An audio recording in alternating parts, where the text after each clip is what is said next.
All right, this is the Real Sports Fan Podcast, back for another episode. Man, we still in season 5. Actually, if you're listening to this, it's the first episode in July. I got my man AJ Moore from North Carolina, 3-sport athlete. We really gonna get into his great career as a 3-sport athlete, and also just talk about the journey, talk about the story.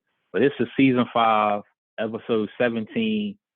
This is the start of the last month of season 5. So if you listen to this, it's the last month of season 5. Couldn't get out of here without having AJ on here. Me and him, man, we talked a couple of years ago, actually.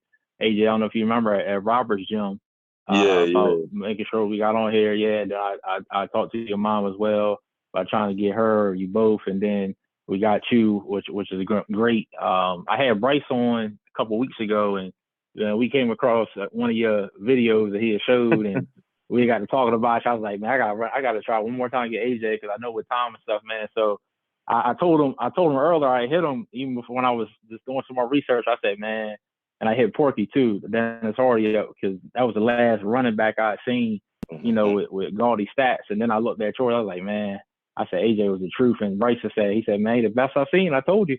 So we really gonna get into this thing today, man. Just really show you some love, man. Give you your flowers, man. With baseball, basketball, and football, man. But, I didn't talk enough, man. AJ Moore. AJ, what's good, bro? Ain't too much, man. How you doing? I definitely appreciate you having me, bro. Man, no doubt, man. Everything is good. No complaints at all, man. How's you and the family? Man, everybody good, man. Just taking it one day at a time. Hey, that's my motto, man. That's all we can do. Take it one day at a time, man, and see what the next day is like, man. It's a lot going on. Sir. In the world, man. So just to, get your time for a little bit, man. I appreciate you. And we had talked a little bit off camera, but, I said one of the things I know was busy, obviously, and we're going to start off actually with baseball and get into your story a little bit. But I talked about your daughter, man. Talk a little bit about your daughter, man. And I hear a lot about, how good she is at softball. And my wife, she be telling me, and she be keeping up and hear different people, man. So just talk about, man, the softball journey you on as a girl dad. Man, it's lovely, man. Just to see the growth that she put in all the hard work. I'm an athlete, so I'm a real person when it comes to her on the field. But she struggled a little bit last year through the process, but I seen the grit and determination that's in her, and man, she been turning around, and she's starting to reach her potential. Man, that's awesome. That's awesome. How old is she now? She's 12. She'll be 13 in October. Oh yeah, so she's still getting in her form. And oh yeah, and I know, like I said, from what I've known about you and the baseball background you got, and your mom as well as softball and stuff. So I know y'all are athletes, in that family. So I hear how good she is, man. So you guys just pass it on, man. So again, man, I appreciate you coming on, man. Again, man, this is a show to really, give you a flower, talk about the journey a little bit.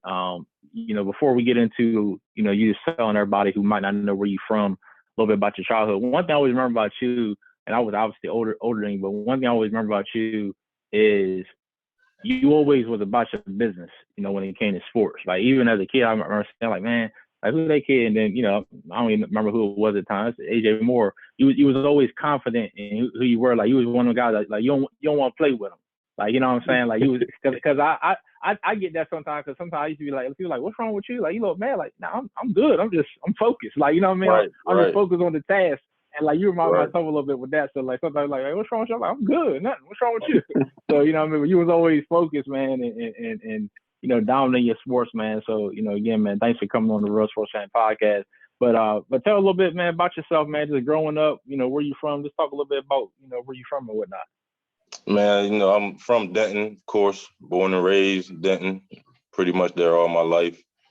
Growing up around there was cool, good neighborhood. There was a lot of athletes in the neighborhood, so yeah, every day was a competition. We competing at something, whether it's who can throw the rock the furthest or who the fastest, at anything, man. We made everything a competition growing up back in the day.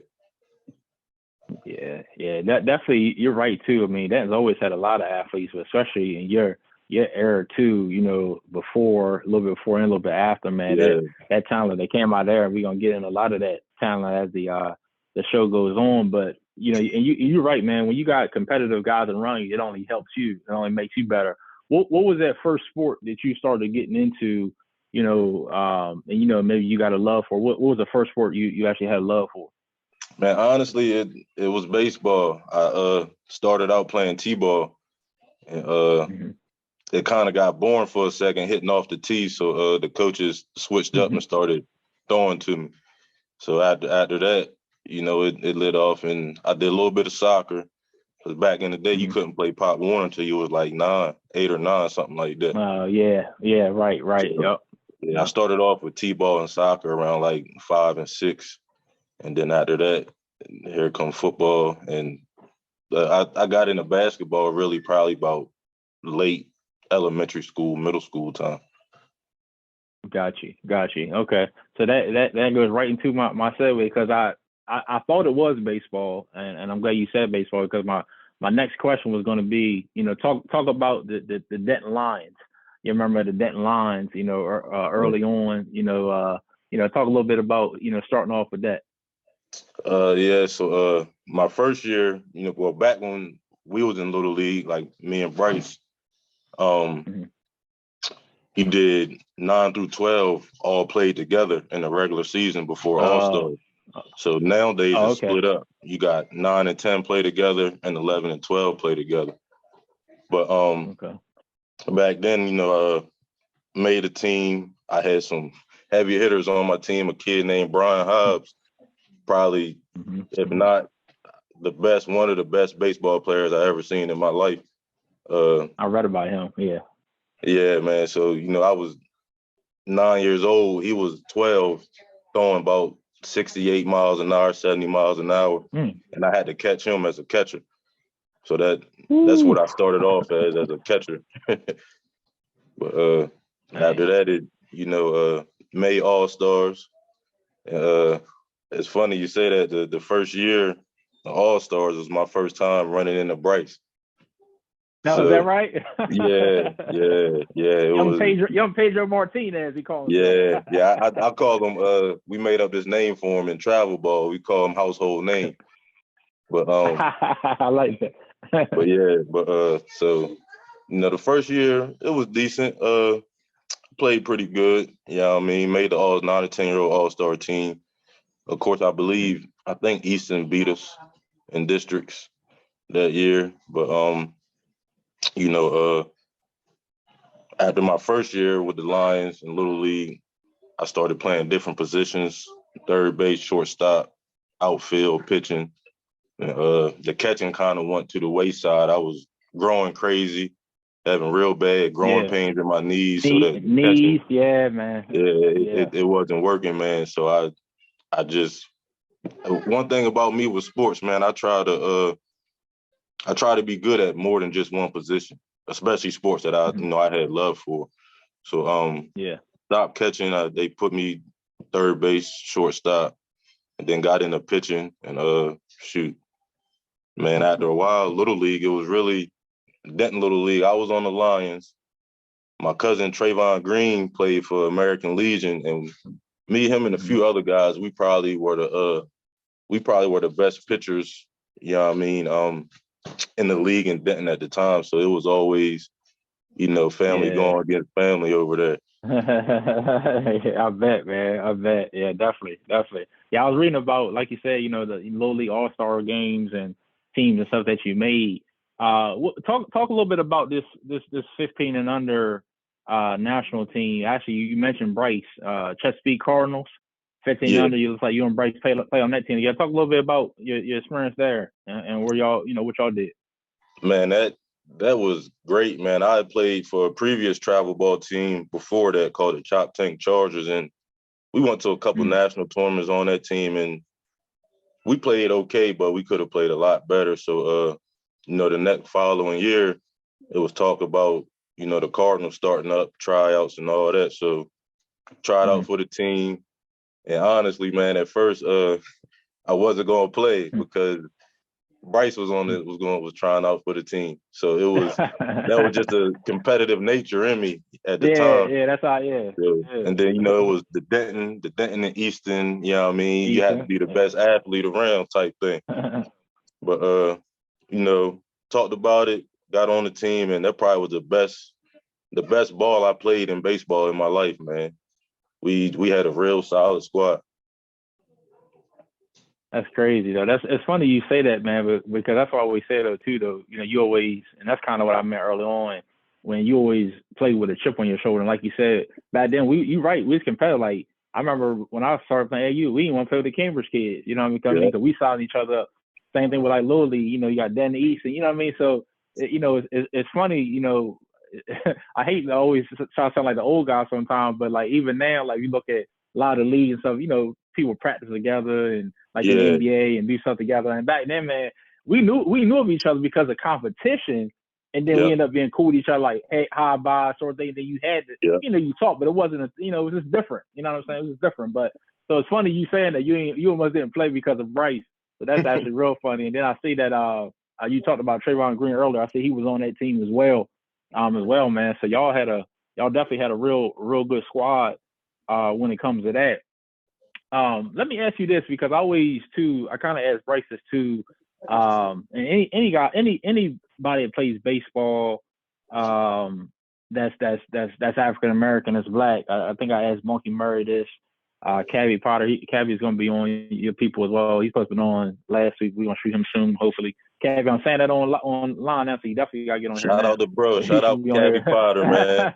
Exactly. He better get on here. We got to remake that one up. But as a black, you know, young boy, and I mean, let's be real, baseball is predominantly white, you know, sport, and a lot of times, you know, around here you might get, you know, race remarks and different things. I mean, how was it for you, you know, in that atmosphere is my first question, and just to trigger off of that, how did that go into going into high school? You know what I mean? Because I know that you ended up playing baseball, I think your sophomore year, but talk a little bit about if that played a role or anything. Oh man, so you know that's being African American in that sport can be tough, especially you know it was a little different timing back, you know, when we was younger. So you know you would hear certain things. Oh, you know, he shouldn't be pitching, or he should only be playing here. You know, stuff like that. But one thing I kind of never really try to let that affect me with sports. Especially when I was younger, I really had the attitude of I struggle a lot of stuff off, man. I didn't, as long as I'm playing and doing what I want to do, I ain't worried about what none of y'all are saying. But you know, as I got to high school, man, I played that sophomore year. We actually lost a state championship game by 1 run that year. But yeah. So I actually I let off. I was the leadoff hitter on that team. I believe I was top 5 in batting average on that team as well, if I'm not mistaken. But you know, the next year after that, you know, I wanted to pitch. That year I mainly played outfield. We had a solid team. We had boy Brian Hobbs his senior year. Chris Connor, rest in peace, one of our top pitchers. Then actually my daughter's softball coach, a guy named Justin Feldenhar, he was one of our pitchers on that team as well. Yeah. So you know, we were solid all around the board. Dejon Turner, he was in the outfield with me. Andrew Markey, I see. Yep, Andrew. Yeah, I can't forget about Markey. Man, we just had a solid team that year, man. And you know, after that, I wanted to, you know, start going back to pitching like I was doing in travel ball and town ball and all that. So I actually had a coach tell me that they had enough pitchers. So for the next season, and you know, mind you, I played with all these guys growing up, and right. I'm a humble guy, but man, it wasn't. I say it for you. Yeah, you know where you stack up at. You know where you stack up at against those guys. So you know, when that was said, you know, it kind of bothered me a little bit. So I kind of put in my mind that I wasn't going to play high school baseball no more. I just stuck with the travel ball route. Okay.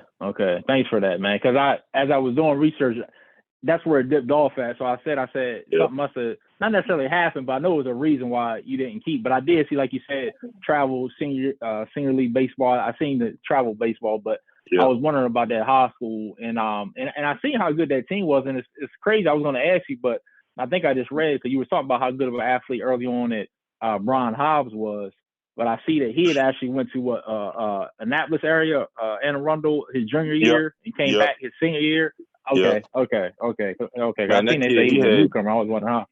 Yeah, that kid had major league scouts at our games in high school, man. Wow. He was it. He was. So did he end up going anywhere? I think he ended up playing for a farm league team somewhere. I'm not sure the organization, but he was out there, I think, for a few years before he came back home. That's what's up.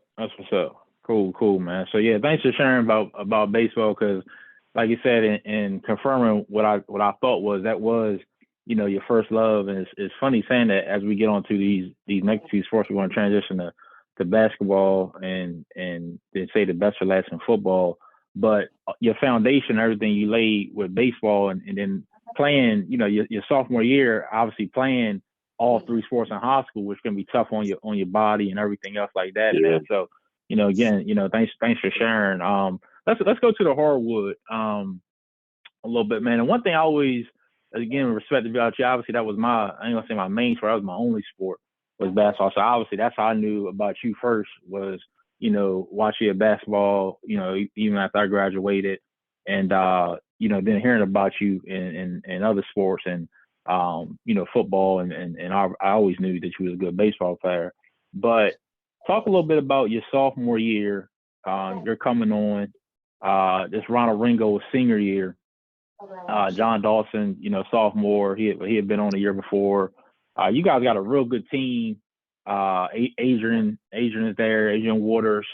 I mean, the list goes on as far as the guys that you had on that team. And just talk a little bit about the impact, of that team, and just how deep y'all was, that year. Because y'all ended up winning the North, and winning the Bayside game. If I'm not mistaken, I think I'll beat Pocomoke in the Bayside game, and then later played them in the playoffs. And I know it was a tough loss there. But let's talk a little bit about your sophomore year. Man, sophomore year, basketball, it was pretty good, man. We had some solid guys on the team, man. And first and foremost, one thing about me with basketball, I never really loved the game. You know what I mean? I like playing. All my friends played, growing up and all that. But anyway, sophomore year, man, we was just stacked across the board, man. And everybody we knew our role. You know what I mean? Shout out to Coach Perry, man. Coach Perry made sure that, we knew what our jobs was. You know what I'm saying? So, and that year, my main job was, get rebounds and play tough defense. So I scored whenever I could. I never really cared about being a scorer in basketball. Well, yeah, and that's you being humble again too. And I knew you was gonna say that, because that's one thing about see, I watched the game, watch it. So like you said, so you might not have loved the game, but you had an impact on the game. You know what I mean? Because you was a guy that you ain't had to go score 20, but one, you're gonna bring a whole bunch of energy, right? You're gonna bring toughness, right? It makes you thinking about it in today's league.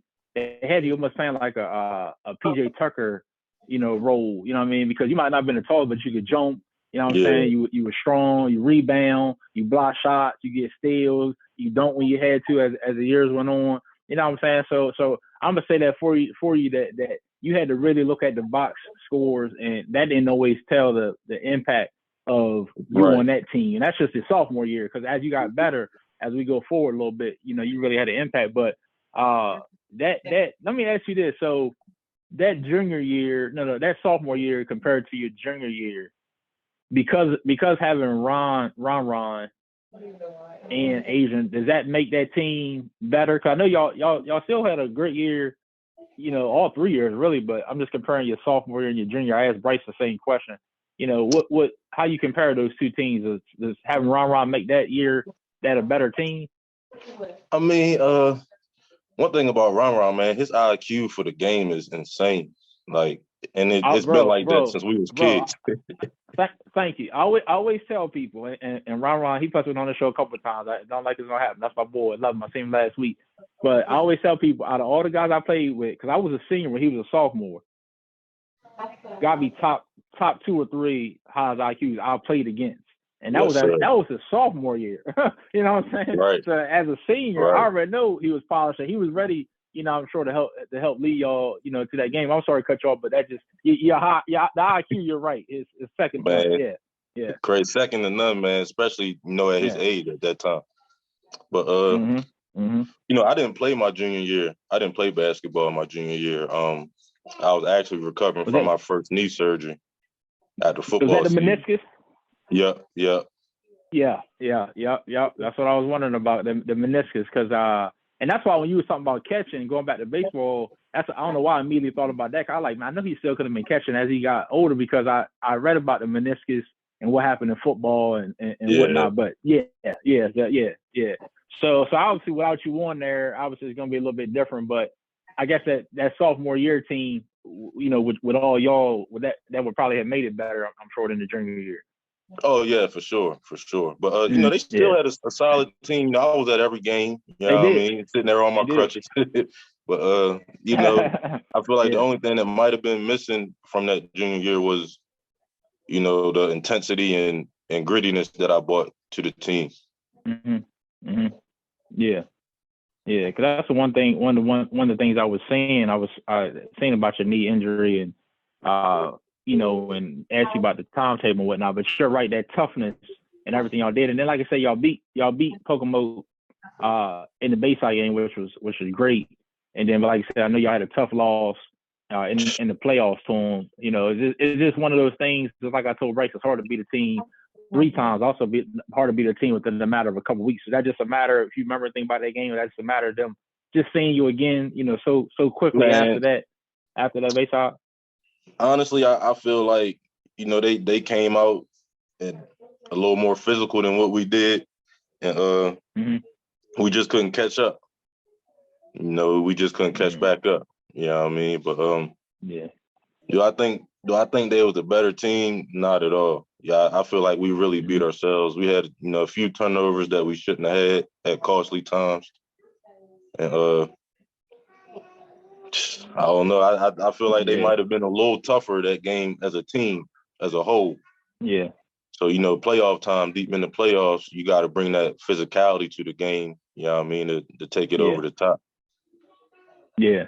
That's a good point, man. You know that grit, you know, and that attitude and that toughness, and especially anytime, you know, a team loses to you, they're gonna come out, you know, with that intensity, man. So.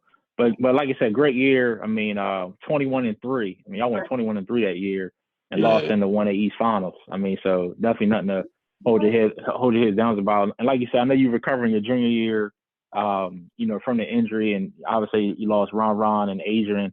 They do get back Andrew Markey comes back, because he had took the year off your sophomore year, and he, you know, because of other sports, and he came back his senior year, and then you still got John. So they still, like you said, you know, had a good year. And obviously it was a smart, you know, obviously with your knee, you know, you recovering and not rushing up the bat, getting ready for obviously football. But before we get to football, your senior year is what I was really impressed with in basketball, because your senior in basketball, for some that might not know, is you ended up making the second team All-Bayside in basketball. So the person, and y'all hear how humble he is. He says that, you know, he didn't love the sport and he just played to play, but to make the second team All-Bayside in basketball, when you know that's really your secondary sport or your third sport, averaging 10 points, 8 rebounds, 2 blocks a game, a couple steals a game, you know, that's tough, man. Just talk about that team your senior year, because I mean, you still got John, obviously take it to a whole nother level as a senior now. You've got yourself, you got Herb as a freshman, you got Chris Potter, you know what I'm saying, who we'll talk about as well, you know, on the football field. But just talk about that team, man. Y'all guys had a great year, and ended up, I think, running the Y High a couple times that year. Talk a little bit about that. Man, senior year, we went in that year knowing that we was the top dogs of the North.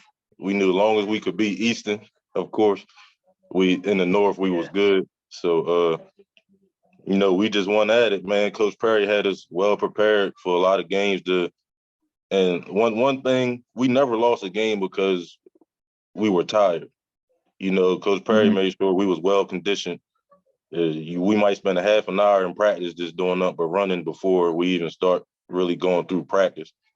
But man, we had, I feel like we had all the intangibles on that team. You had John, you had Brent Beck, you know, our shooter. Yeah. You had Chris Potter, our slasher. You had me, Shamar, Rich. You know what I mean? Terrence Coles. You know, that year, me and Shamar, we did a lot of the banging and the tough work down in the hole. But so I feel like we should have took it, man. We should have took it. We just couldn't get over that hump with Wild High.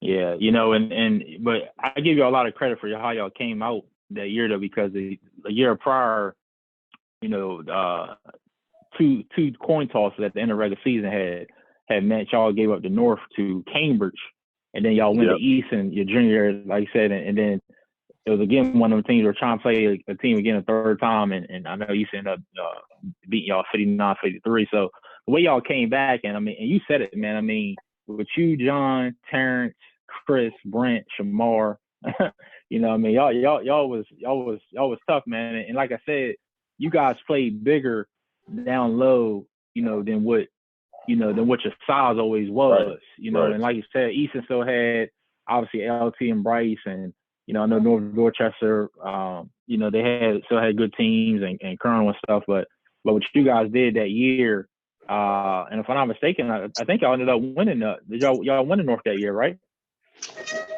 I think y'all won the North that year. Yeah, we won the North that year, but we lost in the Bayside to Wild High. Lost in the Bayside, Wild High, yeah. So y'all won the North, and then like you said, running in the Wild High in the Bayside game, and then running them a little bit later in the playoffs, man. But you know, great year, you know, great year. And y'all only lost by 12. 71-59 was the final against Wild High. But like you said, man, one of the things you did was, you know, y'all was a gritty team.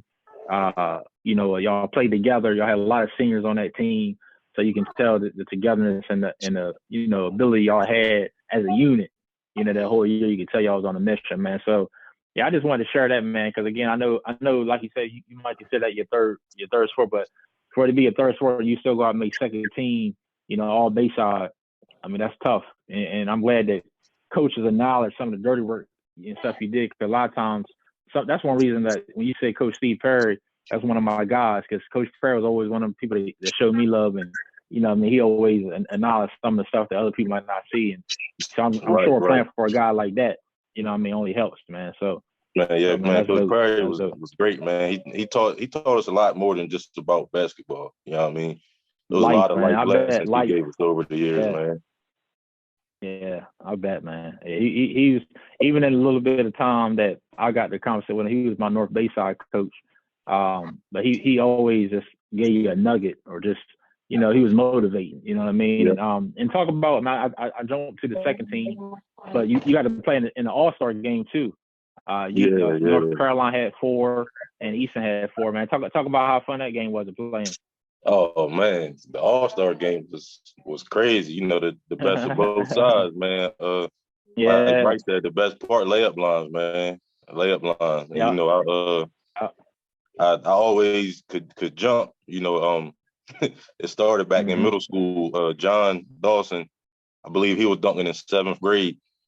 So, you know, the competitive nature in me, you know, I couldn't dunk in 7th grade. So I made it my purpose and my point to be able to dunk by we started school the next year in 8th grade. So, wow, I could always jump. So that the layup line, man, for All-Stars was just to showcase your hops. Crazy. Yeah.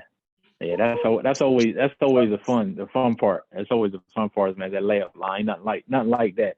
Nothing like that, man. So that's funny. And listen, before we get to what I've been waiting for, the football as well, you actually also, you know, I call it a 3-sport athlete, but you also tapped in, and maybe you did earlier too, a little bit of track. I see long jump, sprints, and track. Talk a little bit about track, because that's one thing Robert's talking about, how that track can help with all the other sports, you know, football and basketball and stuff. Talk a little bit about track too. Yeah. So after my football season that year, I got my first knee surgery. My junior year, of course. I played my whole junior year with 2 tears in my knee. I tore my meniscus in 2 different spots. But I got my surgery, missed basketball. I actually came back a game before the playoff game when Easton beat us. But Coach Perry, he wouldn't let me, protecting me, of course. Yeah. He ain't put me out there. But so my junior year, since I knew I wasn't playing baseball for high school, I'm like, shoot, I'm fresh out of, therapy, out of rehab. I need to get my speed back in order for football. So, I ran track. I did the 100 long jump, 4x1, and 200 sometimes.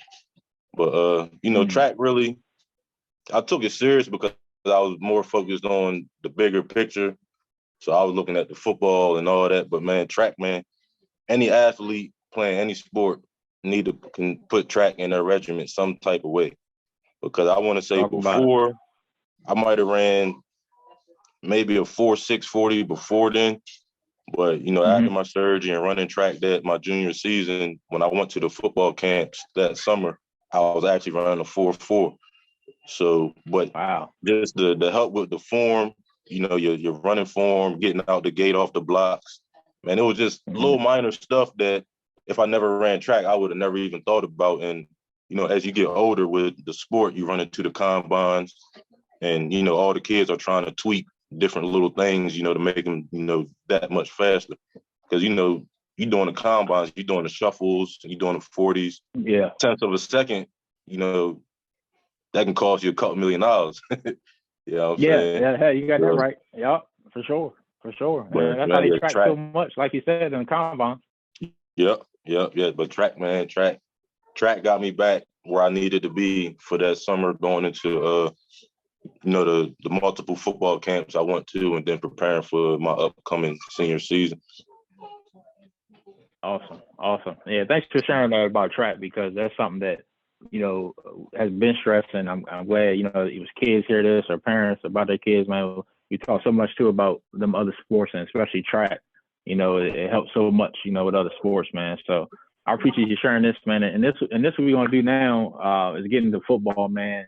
I knew how good of I'm for like this. I knew you was a good football player, but it's different when you actually reading the articles and I got to take some time, the last few days and really dive into a lot of this, man. And first of all, I didn't know you started on varsity as a freshman.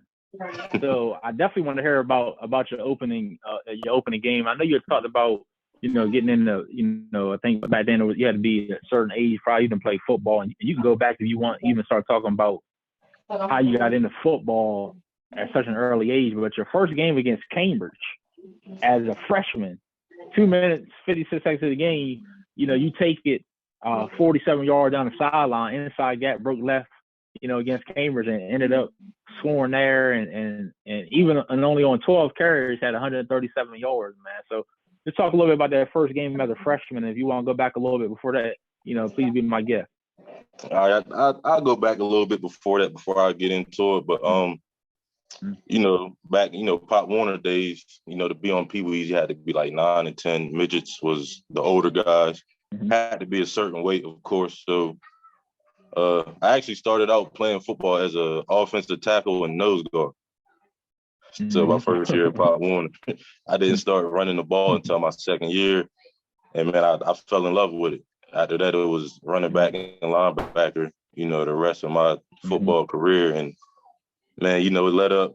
We got pummeled a couple years in Pop Warner, and then we finally put it together and, made a run in the playoffs my last year in Pop Warner where I actually played quarterback. So, okay. Yeah, my boy Corey Wilson, he got hurt that year, messed his neck up. But, man, I feel like if we had Corey in high school football, our team would have been that much more dynamic. Yeah, man. Yeah, Corey, I know Corey. I remember Corey. Yeah. Man, listen, I don't know if people might have forgot or what, but Corey was the truth in football and basketball when we was kids, man. But he was. So I stepped up that year to play quarterback, and we had a good year. Then my freshman year, I started on JV. After 2 days, I scrimmaged with JV against Easton, matter of fact. Mm-hmm. I think I touched the ball 3 or 4 times at scrimmage against Easton and scored every time. Then defense was lights out. Linebacker, it was kind of, I hate to say it, but the JV thing was kind of a little too easy. So that following week, they brought me up to varsity. So I practiced with varsity that whole week. The week of the Cambridge game on Monday, I actually told McCormick that I wanted to go back down to JV. But, all my friends was on JV and all that. So I was thinking I wanted to be with my buddies. Yeah. But, so I went down to JV practice on that Monday, and it was just too slow from being with varsity for them few weeks and, learning their pace and all that. Going back to JV was too slow. So I went back to coach after practice and was like, man, I think I made the wrong decision. Can I come back? And his game plan actually was to start me that game. But, since I did the back and forth that week, he told me that I would sit out the first offensive series and then come in on the second offensive series. But, yeah, man, that game there, man, I was 13 the first 4 or 5 games of that season because I got a late birthday. But so wow, 13. God, that's crazy. You was 13. I was 13, man. I was 13. So you figure 13-year-old, I probably about $150, $160. I'm out there with 17, 18-year-old, basically 17, men. 18. You know what I mean? But Cambridge had a big team that year, man. Size-wise. Yeah. D-line was big, linebacker was big. So I get in the game, man. He called one of the favorite plays out of the offense that they run, the guard trap. And it's a play to me. So I'm in the backfield, nervous, legs shaking. I'm like, man, these some big dudes. So I got the ball and one cut and just took off. I wasn't going to get touched. But, once I found the guy hit that game, I was like, oh, man, shoot. The dudes on my team hit harder than this. So, it's time to have fun after that. Yeah. Yeah, man, that's when you told me so. It was already something. You was a freshman. This man said he was 13 the first couple of games of the season. My birthday is that's crazy. in October. I got October birthday, so I mean, I was. Yeah, that's crazy, man. That's crazy. Yeah, that's man child like, for sure, man. So you like you said, your debut, 12 for 137. Y'all actually ended up losing that game to Cambridge, but you come back the next week. And a tough Queen Anne's team, y'all hold them to 76-yard rushing, and y'all beat them 14-8. And as a freshman, you led the rushing attack, running 10 times for 89 yards. Man, what do you remember about the yards you gained that game? About that big win, bounce back against Queen Anne? Oh man, that game there, that probably. That was my introduction to high school football, the physicality of varsity football. One thing about Queen Anne, they might not have been the fastest and all that, but they was a very physical team. Every year I was in school and we played against. But I earned every yard that game. My O-line, they blocked good as they did most of the time, but it wasn't nothing that wasn't earned that game. Yeah, and I bet, man. I mean, I can just tell. I always know Queen Anne's always had a pretty tough defense and a pretty tough team, even as the years go on. But for you to do what you did there, and then next game, couple of games, you got Kent County. You beat them 21-8. You had 16 carries for $152. Again, as a freshman, so it felt like as it just kind of got easier and easier to you, a little bit as the season went on, and then you guys ended up, if I'm not mistaken, going 6-4 and making the playoffs as a freshman. I mean, how was that feeling? Making the playoffs. Man, that felt great, man. That was our first time making the playoffs in like over 20 years. So it was a lovely feeling, man, and we got put out, but just that experience, man, just put the determination in me to be better that next season. And knowing that a couple guys that was on JV was coming up, and You know, they were talented guys who probably could have been on varsity with me at the time. But I just knew we was going to continue to get better. Yeah, and you know what? I'm glad you said it like that because you kind of answered my question, but you may can add something to it. 'Cause I always ask people, all the athletes I've had on there, kind of from year to year, your mentality. And I didn't ask you for in baseball and basketball for a reason because I wanted to ask you in football. Being with your conference your freshman year, and one thing I know about you, what I didn't even know you was good as some, is that you were all about the team. You know, you love the stats, but you want to win, and for y'all to win, and you get to the playoffs, and then individually for you to be recognized all Bayside as a freshman. You know, what was your mentality? You know, going into your sophomore year, did you go to any camps between freshman and sophomore? Was it just drills you were doing? Was it just getting stronger in the weight room? You know, talk a little bit just about that summer going into your sophomore year. That summer going into my sophomore year, you know, I really had just got introduced to the weights, you know, by coach, a friend of the family, and you know, I started getting stronger, working out with him outside of school, and then going to our summer workouts with football. But I also played, you know, I was doing travel ball too, so you know, I stayed in shape, Yeah. always working out. But my freshman year, I led the team in rushing. My freshman year, I had like 750 some yards or something like that. But I knew that I could do better. Just, you know, knowing who I was, knowing what I had in me, I knew, you know, I'm only getting older, I'm getting stronger, I'm getting faster. I gotta double that 700 next year. So that was my mind frame going into that next season. Yeah, I appreciate that too. I got that somewhere. I don't want to short you no yards. I'm gonna make sure you have. Yeah, you right. Yeah. You want it. Yeah, 757, 757. Yeah, 106 times, 757, 7 touchdowns. Okay. Yeah, because your coach even said that. Coach McCormick, right? Yeah, McCormick. Yeah. He even said that he probably held you back a bit because, like you said, you know, I looked at the box sheet. The most carries you may have had was maybe 16, but most times it's 12, 13, 14. So he even said that, you know, he probably could have gave some more touch, but he wanted to save you a little bit. And he talked about how physical runner you was and your great field vision, you know, as well. So I'm sure going into your sophomore year, you're like, I'm a little older, I'm in great shape, I'm playing travel ball and different things. So, you know, that mentality and you know, going into that year, so I appreciate you sharing it. So one of the games I want to pull out of your sophomore year that stuck out to me was against Washington. More carries Bulldogs past Jags.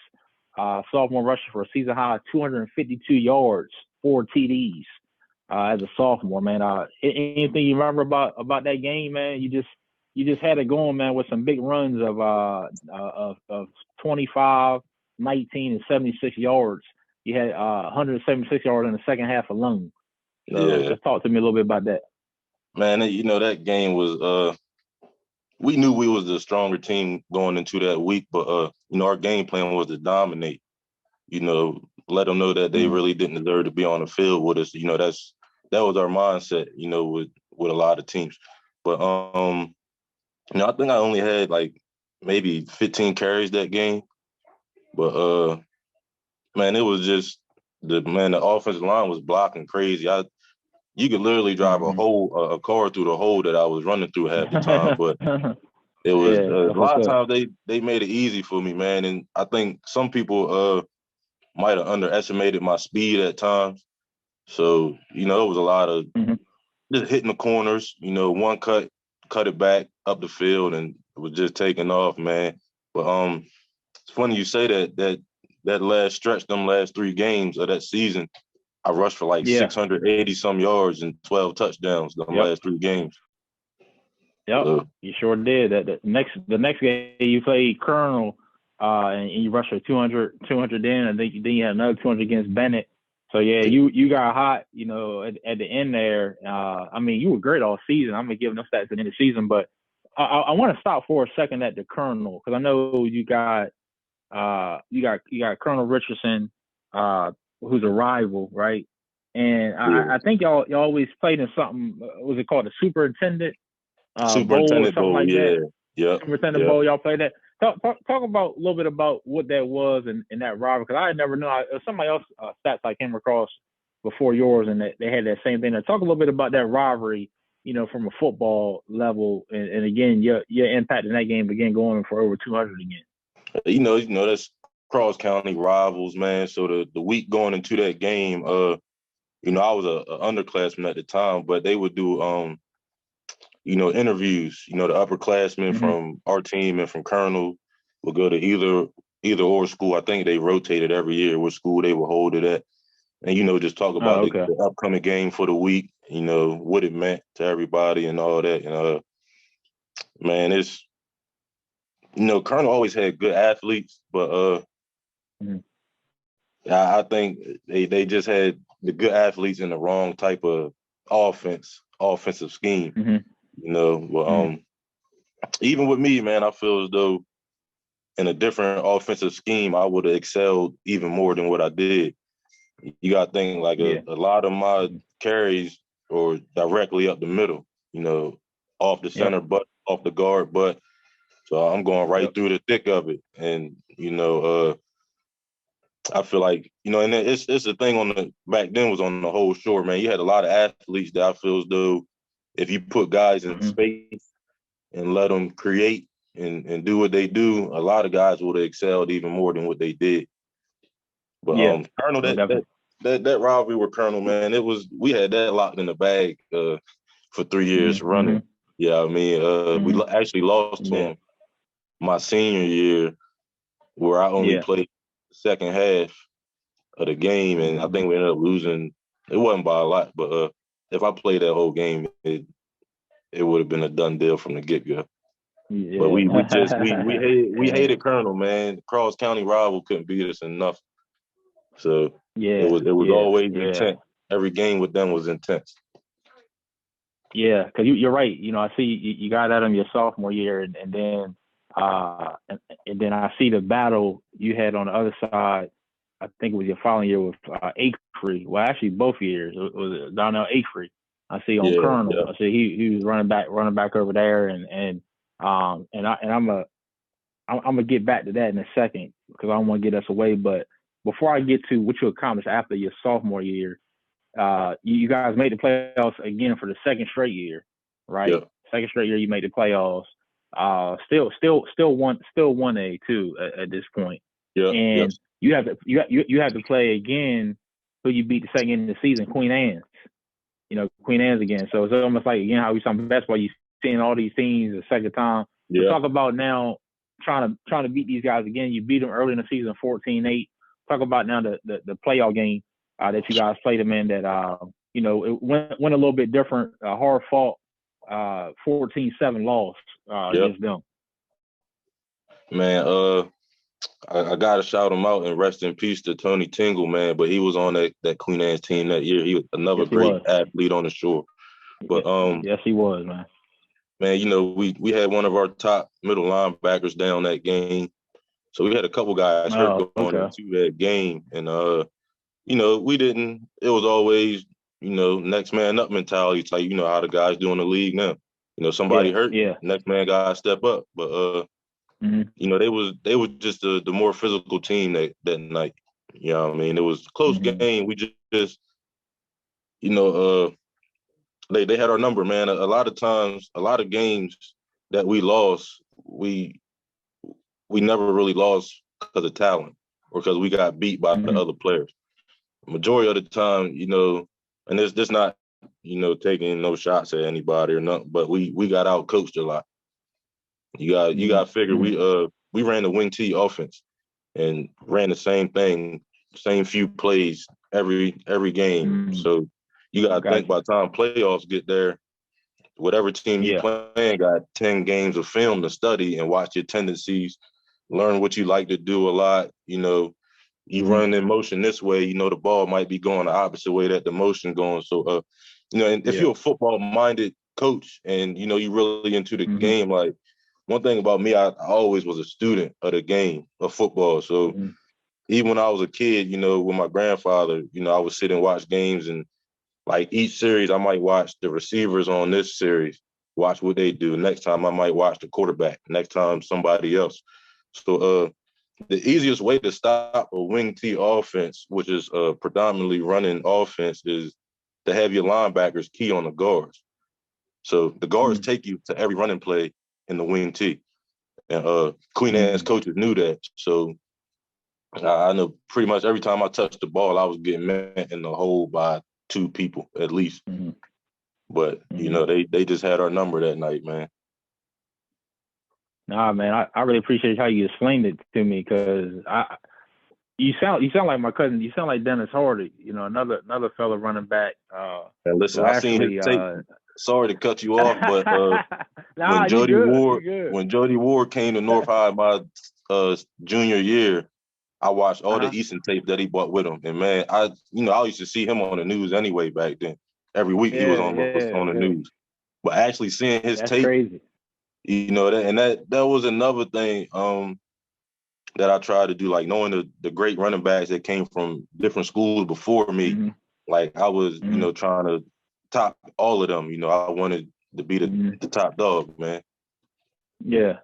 No, you good. No, I'm glad you cut me out, because when you see this, so like this, because I laugh a little bit, because he says the same thing y'all said. I guess it's that running back. He always talk about, 1, watching film, 2, being a student of the game. You know what I'm saying? You know, running back plays, and he always talked about that same thing when he was on here last year, and then even when we just talk about football now, I ask him a question, I can see his mind going, I seen you, it's the same way. Like y'all got that football mentality, you know what I mean? So it's dope. It's cool to see. You know what I'm saying? And yeah, I forgot Jody Ward. Coach Ward did come to North Carolina. I forgot about that. Yeah, that's my man. I forgot about that. Man. Yeah, that's my man. That's my man right there. Yeah, great. I got a story about him, man. He Oh, go ahead, please do. Yeah. Jody Ward actually called my mom when I was in like 8th grade and told her that he had a house for her. Yeah. I know it. You see, a lot of people don't know that Jody actually played football with my dad in high school. So. Oh wow. Okay. Yeah, Okay. You know, my dad didn't play all through high school, but if he did, it would have been a lot more talks with his name too. So it's really in the blood, man. As far, especially football wise. So, but man. So they played together in school, and then he called my mom that year. It was just funny, man, because when he ended up coming to North High, we talked about it and laughed about it. Yeah. Coach Ward has always been a good dude, man. Still is, and I knew that's what he did, because I know Gary Somerville. I remember even before Gary came, like when Gary still playing football, I know he was always joking with Gary too, about that. So that's funny. But yeah, great guy. Yes, sir. Yes, sir. Yeah, great guy, and that makes sense too. When we're gonna go to the junior year, you talked about watching that tape of Porky and whatnot. But your sophomore year, man, you were you were given what you should have got, which was the offensive player of the year as a sophomore. And that's why I was segueing into Port too, because I know his sophomore year he was offensive player of the year. Then you as a sophomore, you the offensive player of the year, and just like you said, you talked about those last 3 games. You ran for 682 yards, 12 touchdowns. That's the last 3 games of the season. For the year, you led the Midshore, 138 carries, 1,315 yards, and you scored 17 touchdowns. To get the offensive player of the year, man. So, what was that feeling like, man? Just being the knowledge, and getting that award as a sophomore, man. Knowing you got, 2 more years to go, and you probably haven't even hit your peak yet. I mean, getting the award was cool and all, but I still had a bad taste in my mouth after losing that playoff game to Queen Anne. So, the award was cool, but my thing, like you said earlier on, I was a team player, so at times the stats and all that didn't mean nothing if we wasn't winning or if we didn't get to where we wanted to get to. So, only thing in my head was I knew we lost again in the first round of the playoffs. And I was, mad about that. So next season coming, we gotta do better. That's how I felt. I had to play better. I had to play, be a bigger player, be a better teammate. So that was my mind frame going into the next season. That's what's up. Did you that next season anything else you did? Any camps, anything like that? Going from sophomore to junior year was all just getting. My sophomore year, I didn't really go to any camps until after my junior year. So my sophomore After year was junior year, okay. still just working out, doing the baseball. Because we did, me and Bryce, we did the travel all through high school. So you got to think, you got travel baseball, and then you got town ball. So you might have 2 town ball games during the week, after school let out. Then on the weekends, you got travel ball tournaments where you playing 4, 6, 7 games that weekend. So, my weekends was full of baseball in the summertime. And, we went to nationals every year for baseball. Would be gone for like 9 days. By the time I would get back, I might have like a week to myself just to be a kid right. with nothing to do. Then it was time for football camp. So, time to work. August 15th. Yeah, it was time to work. Yeah. Hard work, man. Hope kids listening, man. Hard work. AJ Moore here, Real Sports Fan Podcast. I want to go back and correct something I said earlier because hopefully people watch this too because my wife's from Queen Anne, so I can't short Queen Anne. So your sophomore year, y'all actually lost to Queen Anne's 31-14. But the following year, y'all played on opening night. Y'all lost 14-7. You still had 80 yards on the ground, but so I want to make sure I repeat this. Someone from Queen Anne said, that ain't right. So I want to make sure I said that. They lost. So y'all beat them in the playoffs, 31-14. Queen Anne's did. And the following year, y'all come out your junior year, y'all lose the opener 14-7. What do you remember about the start of the year? Obviously, you trying to be better than you were last year. You're running it in the first game of the year after seeing them the last game of the year, your sophomore year. So what was your thought after that first loss? Man, I honestly I had a big chip on my shoulder because I think that game, like you said, I didn't have many carries. You know what I mean? And my mind frame as a running back was always the more I get the ball, the better I'm gonna get throughout the game. I felt like I was a volume type of ball carrier because, man, if I wish I could show some clips of some of my high school tapes, which I'm trying to get all of them now. So that's good, the process. Good. But man, if you watch any of my film, man, as the game go on, people got tired of hitting me.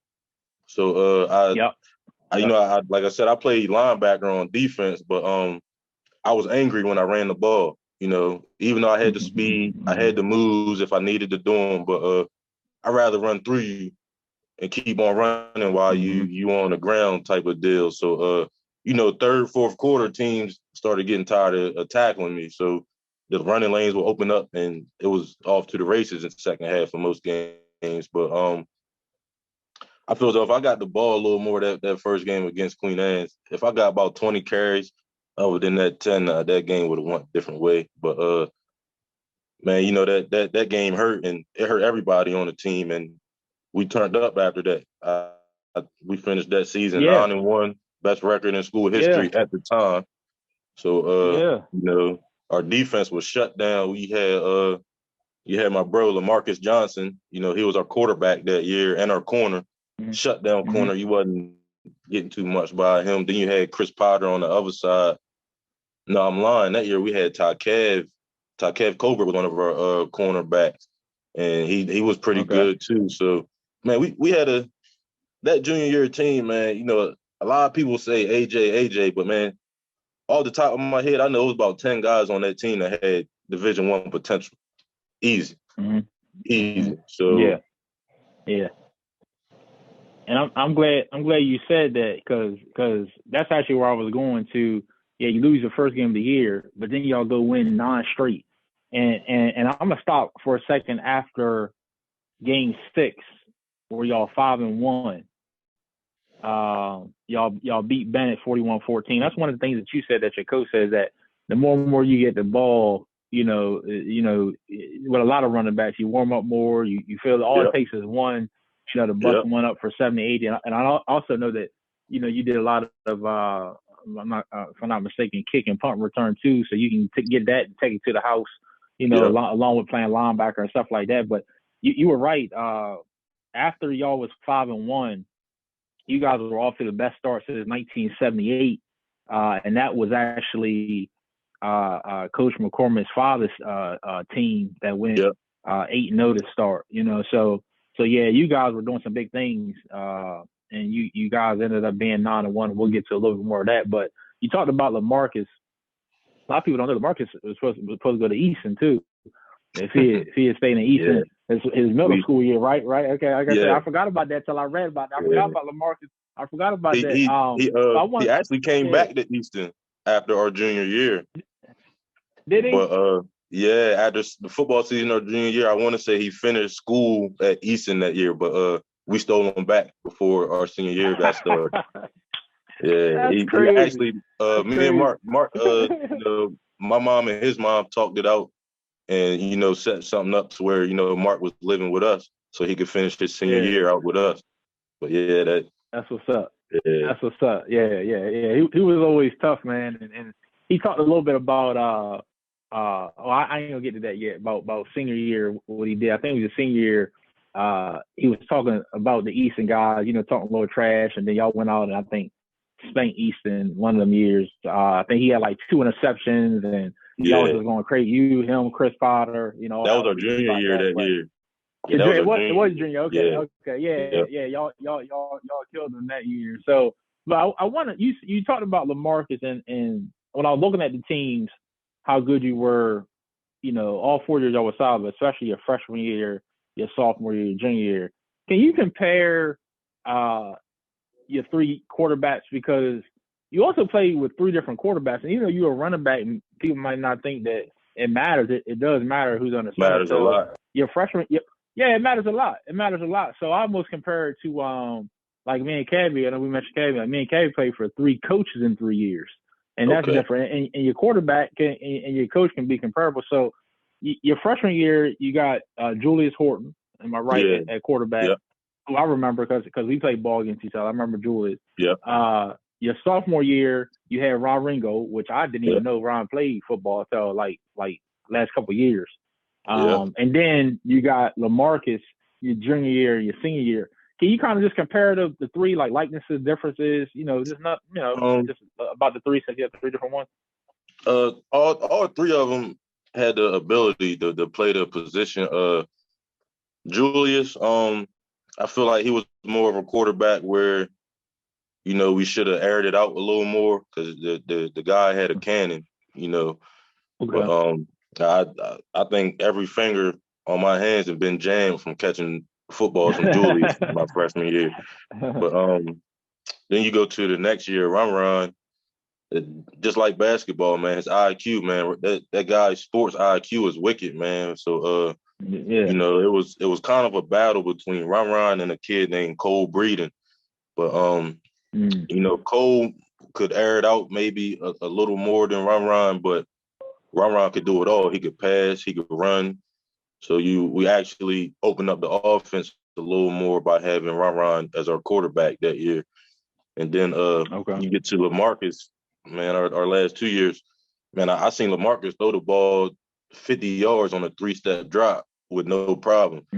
So, man, and he could run. He was quick, quick on his feet, played defense. And I feel like a lot of people don't understand, everybody like to talk about the shore and the Western Shore when it comes to sports. Some of them guys over there get their success from, just playing one side of the ball. You get over here with your North Carolinas, your Eastons, your top players is playing everywhere. Great point. You know what I mean? So we played, after my freshman year, I just played running back, but every year after that, it was running back, linebacker, kickoff. I did everything except for kickoff, basically. So kickoff return, punt return. So you weren't getting a lot of breaks. You out there just, going hard, putting in your work. Man, that's an excellent point, man. Thanks for sharing about the dual positions, man, because that's one thing even when Porky was on, I think his sophomore year, Porky from Miss Cole, my bad, I know sophomore, junior, he also played some linebacker. You played some linebacker, which I appreciate you mentioning, because can you imagine, if you just playing that one position, you fresh the whole time, you get a chance, while the defense is on, just to relax a little bit and chill. Like that's even more proper. You know what I'm saying? So that's a great point too. Playing multiple positions, man. For sure. So man, I appreciate you sharing that. My mom tell you that I was better at linebacker than I was at running back. That's she said. Whoo, man. Mama T, we gotta talk about that, Mama T, because man, man, my look, your mom. bad boy there running back. Listen, no matter how good I was, one thing my mom always made sure that I was humble. So she was like, let me know, like, yeah, you had a great game running the ball, but you could have been better at here, at linebacker, or you missed this tackle, or you was arm tackling instead of following through with your tackle and all that. So my mom was my biggest fan and my biggest critic at the same time. So I couldn't do nothing but remain humble at all times. That's dope. That's dope, man. Yeah, Mama T gonna let you know, man. That's what I love to hear, man. We definitely get back to Mama T before we get off, man, because man, she's a special woman, man. I know she's got a great impact on your life, man. So we definitely gonna talk about her as well before we get off. One other game that year, well, actually, that's gonna be two more games, but the one other game that I want to talk about, and I want to know where the school's at. So you guys played. Archmere Academy. Yeah, you know right out there and say, didn't you? First of all, where's Archmere at? Man, it's up there like what's that, Claymont, Delaware area? Oh, okay. It's like right before the PA. It's like right before the PA line. Got you. Because I think I ended up playing your senior year too, but I was looking at the one your junior year, and you guys ended up winning 27-21. But it was a close game. And I don't know if you remember anything about that game. I read a quote in here. You were just saying, you had kind of lost your head a little bit, and your brothers had your back, lifted you up, and y'all kind of, got out of the hole and kind of started going back to work a little bit. So I just want to know what you remember kind of about that game and just that team you had, because that's what y'all had that year, a full team. Man, that game there, man, probably after we lost that first game, we pretty much was running through the Bayside, and I don't think we really had any close games up until we played them guys, really. Yeah. So that probably was the most physical game I played that whole season, man. They wasn't the fastest group, but they were solid, man. They took the right angles to the ball, played solid defense, and they was bringing it, every play. The first half, man, things just wasn't going how I wanted it to go. The holes wasn't opening up. Things just wasn't going, the way I felt that I should have been playing better. So, Coach Ward, man, shout out to Coach Ward again, man. He dug in me, you know what I mean? And at halftime, said a few choice words to me that he knew would get the fire lighted. And man, that second half, not just me, but the team, man, we came out on a different level, and we finished it out strong.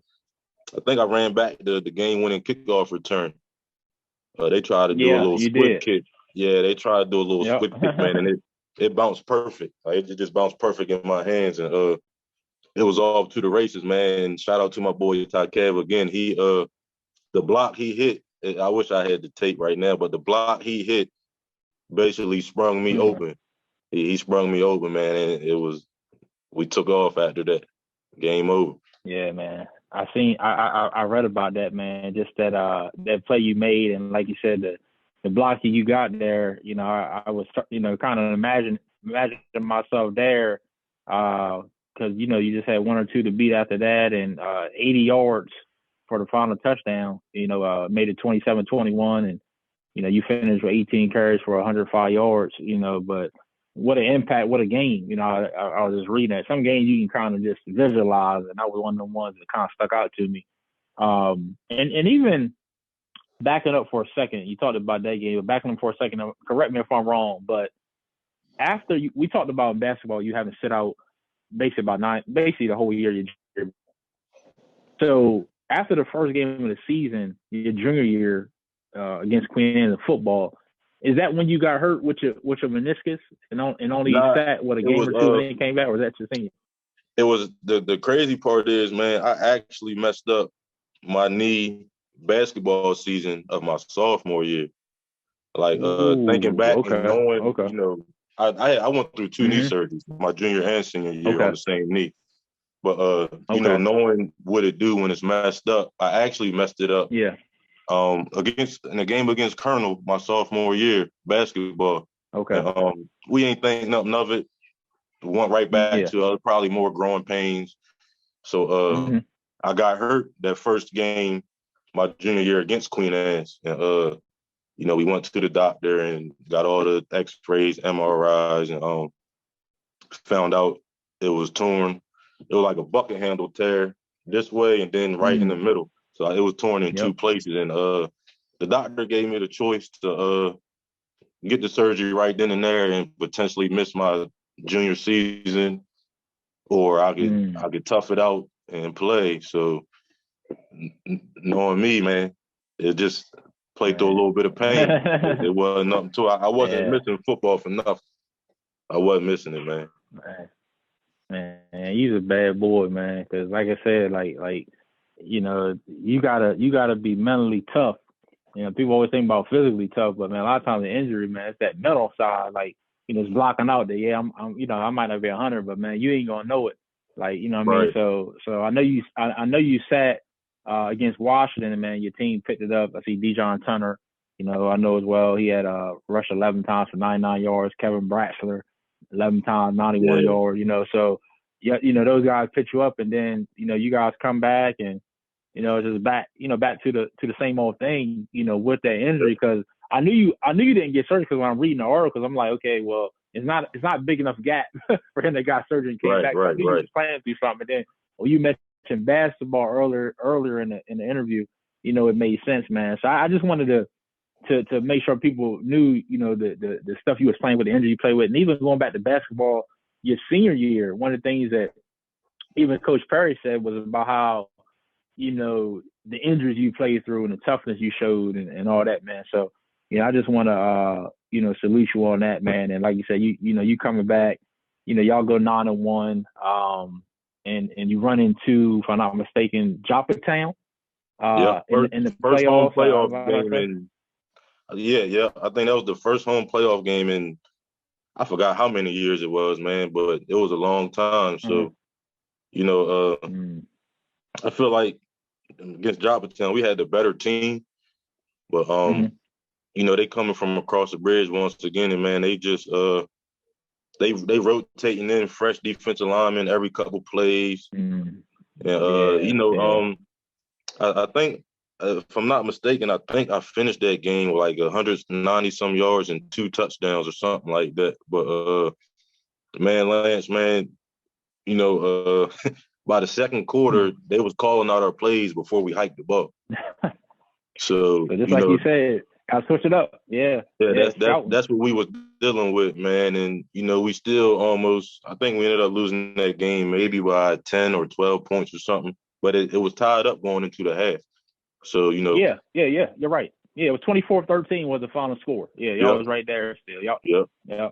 So tied up going into the half, I believe, and no shots to nobody, but I feel like we just, we got out coached, that game. Because I feel like, a couple weeks prior to that, we knew that, we had the playoff spot on lock pretty much. We knew we weren't going to have a problem with Colonel. So that week that we was playing Colonel, we really was preparing for the playoff game. So, Colonel had that year, Colonel had a good team. They had J.R. Akery, Donnell Akery, and Stephen Bailey was on that team. And them boys was running through the Bayside real good that year. But I think we beat them like 60-something to 18. Yeah, 61-18. 8 touchdowns for y'all. Yep. Yeah, so, we wasn't really impressed about. But, that week before, the week of the Colonel game, we putting in, shotgun formation plays, double wide, single backfield or empty backfield with me in the slot, me at, receiver doing different stuff. I feel as though if we actually ran them plays against Joppatown, that score would have been flip-flop, and we would have been the ones carrying over into another week after that. Because like I said, man, we had the pieces on that team. You had LaMarcus could throw the ball far. You had Chris Potter with speed that could catch. You had Shamar Rich, had the height he could catch. You had a kid named Keith Mallory. He wasn't the fastest or none of that, but Keith was like our Wes Welker. He ran great routes, and if you throw the ball his way, he catching it. So I feel like if we just had, aired it out a little bit more, that would have opened up the running lanes. And the even though I had a decent game, we lost. But if we passed more, the numbers I put up that game would have been a little bigger because it would have opened everything up. They wouldn't have, we running against 9 in the box. You know what I mean? So it's so if anybody know the game of football, you got 9 in the box. The defense got the numbers. It's hard to run the ball with non-defensive players in the box, man. Sometimes 10. Yeah. So I just seen games where we played and the only person that wasn't in that box was the safety. So but yeah, man, Joppatown, man, they had some big boys, man. I went to I don't know how they do it now, but back then, the coach would take some players to the University of Maryland Combine for the state combine for high school, and I think it was the top 300 would get invited back to the Ravens training facility. So I went one year and got invited to the Ravens training facility with the other high school kids. And the running back on Joppatown, forgot his real name, but they called him X. Me and him was at the combine together. Dudley. Yeah. Mm-hmm. So we was at the combine together. Matter of fact, it was after that year, after our junior year. So we were like, man, you. And for me to give people props when it comes to football, Lance, I don't just say, oh, this person was good because I know him. You gotta literally put some work in for me to give you any props on that football field, man. Yeah. But that kid was it. And we was at the combine together. He was like, man, if y'all coach, used you a little different like they used me, man, y'all would have beat us, man. So he's sitting up there pretty much telling us that we were the better team. But things just didn't work out that year. Yeah, he's right though. I mean, because I'm still looking at it. Y'all was right there. Y'all jumped out on them and everything, 7-0. And to your credit, they didn't really let the market stole it a lot to kind of spread things out. Because I mean, you had 28 carries for $150. So I mean, you definitely got the yards. But like you said, I see the other yards and the difference is there. And like you said, man, one thing about football and scouting, they on them plays and the coach, Joppatown, gave you a lot of credit and talked about the yards you got. Even I'm thinking, like you said, knowing the plays, that says a lot. So so those were the most carries I ever got. Huh? I was gonna say 28 was definitely the most. Because out of all the ones I've seen, I was like, I didn't see hardly any 20 plus a lot of times for you, let alone almost 30. Yeah, I try to tell a lot of kids now, and I'm gonna bring my little bro in it a little bit. Even little bro David Bailey, man, shout out to him. He didn't get the ball over 20 times a lot. You know what I mean? And you look at the numbers he put up, but backs like me and him, you give us the ball 20 plus a game, it's going to impact the game tremendously. So like any of the numbers, any of my stats in high school, man, a lot came from 12 carries, 14, 15 carries, 100 plus yards. So imagine having another 12 or 15 carries on top of the 15 I had on that 200-yard game. The numbers would have been double than what they were. Yeah, would have been crazy. So man, like you said, man, another great year. You end up including the playoff loss, 9-2. You make the All-Bayside team again as a running back, obviously. But you also made honorable mention All-Star team. And I know Ben Tate had led that. And I got a question for you, and correct me if I'm wrong, but if I'm not mistaken, you seen Ben Tate at Decatur and at Snow Hill. Right? You seen him at Decatur. We didn't play him when he was at Snow Hill senior year. Okay. Just in Decatur. Yeah, when we bumped up, my freshman, sophomore year, like you said, we was 1A that year. So my junior and senior year, we bumped up to 2A. So Snow Hill dropped off our schedule, and we picked up Easton. Another 2A team. So that's pretty much how that worked out. But I believe Easton, I played against Tate when he was at Decatur. And the one year was my sophomore year, matter of fact. I want to say I got hurt right before halftime, but yeah, you did. I finished that game with if I'm not mistaken, like 2 touchdowns and close to 90 yards or something off of like 8 or 9 carries. Yeah, so that was in the first half, right before I got hurt, man. And I think his numbers was kind of low that first half, if I'm not mistaken. Yeah. I want to say he only had like 70 some yards maybe in the first half. But I was playing both ways, offense and defense. So one of their favorite plays was a counter back to my side on defense. So me and him, we met up in a hole a few times, when I was playing defense. And we actually we did a pretty good job holding them that first half, man. But I'm not gonna say me getting hurt was the sole reason. He took off that second half, but me getting hurt took out. Yeah, he went crazy at that second half, man. But me getting hurt right before halftime kind of hurt the team morale. You know what I'm saying? So it wasn't necessarily me not actually being on the field, but those are my brothers, man. They believed in me. So me not being on that field to go to battle with them, I know they felt some type of way. Might have been hurting about it a little bit. But yeah, we ended up losing that game too. Yeah. Yeah, but I seen like you said what you did before you got hurt at the half, like you said, you had 2 touchdowns, 90 yards, and I was just wondering. I know since you had seen Tate and and I know you're gonna talk about some of the other, you talked about Bailey and a lot of the other cats that's come out of North Carolina, which I do want to get to also at the end. But what made Tate different? Was it when you talk about number of carries? Was it obviously was he playing one side, number of carries, opportunity?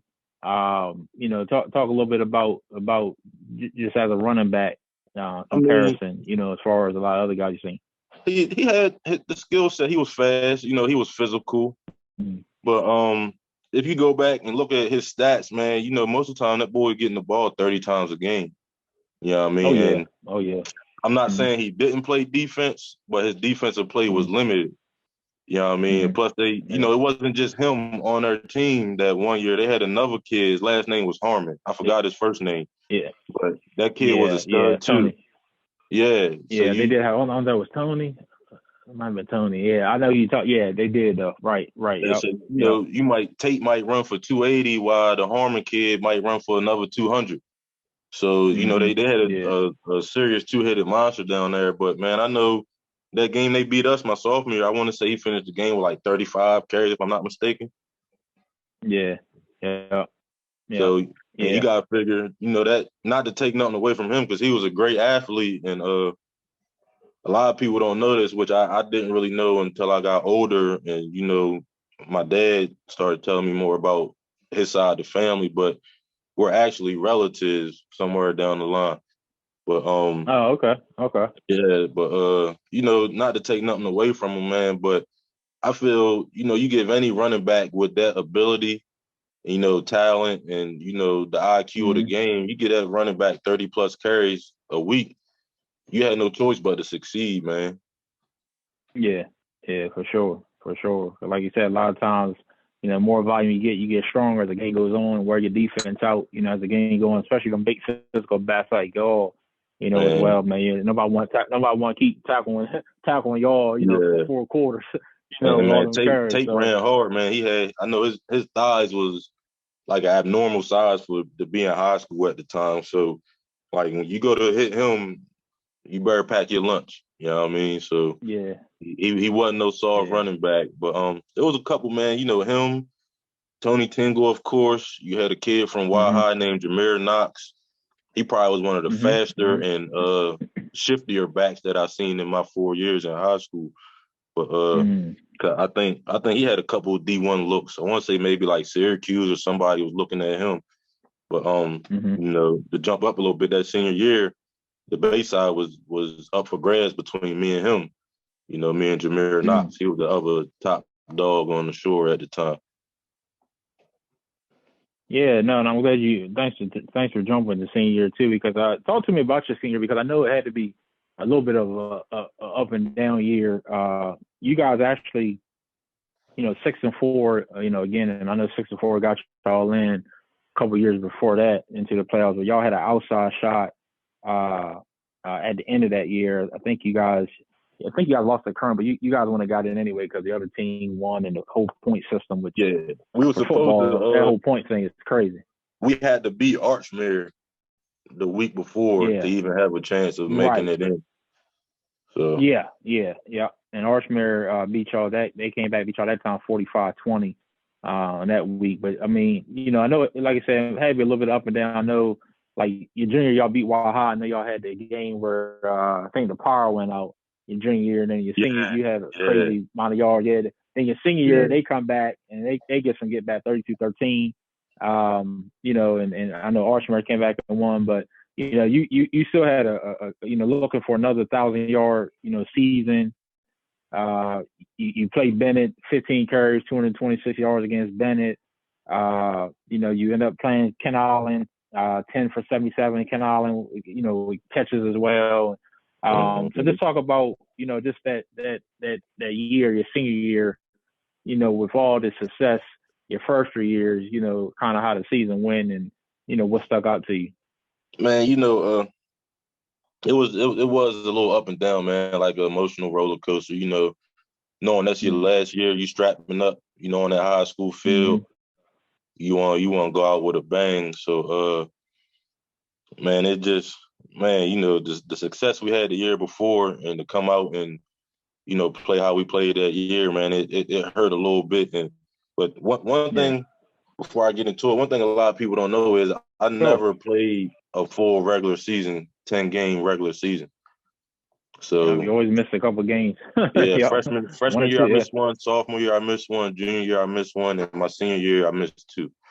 So really 2.5 because I only played the second half of that Colonel game my senior year. But I forgot what I ended that game with. But I felt as though if I played that whole game, we would have beat them with no problem. But man, it was it was crazy, man. Just going through a lot of stuff with some coaches and basically being man, I hate to say stuff because I don't like to seem like I'm trying to make anybody look bad or seem like a bad person. Nah, you good. We on the real. Everybody's experience is different with other people, but man, when you got a coach telling you that they pretty much done helping you because y'all have a disagreement about how the offense should be run, that does something to a 16-year-old, 17-year-old kid. You know what I mean? Yeah. So for sure. It was just up and down. At times I felt like, the only reason, a few coaches cared about me was, the success I was helping bring to the program. But one coach that I never had to question or I never had to worry about anything, man, was Jody Ward, man. That's why I say that's my guy, man. He called me a couple years ago when my grandfather passed away. And outside of Coach Perry, those are the only 2 coaches, high school coaches that I had reach out to me at that time. But man, shout out to Jody Ward, man. If things was a little different, and he might, if he was the big dog, I think we would have at least had one state championship, man, at least one. Yeah, for sure.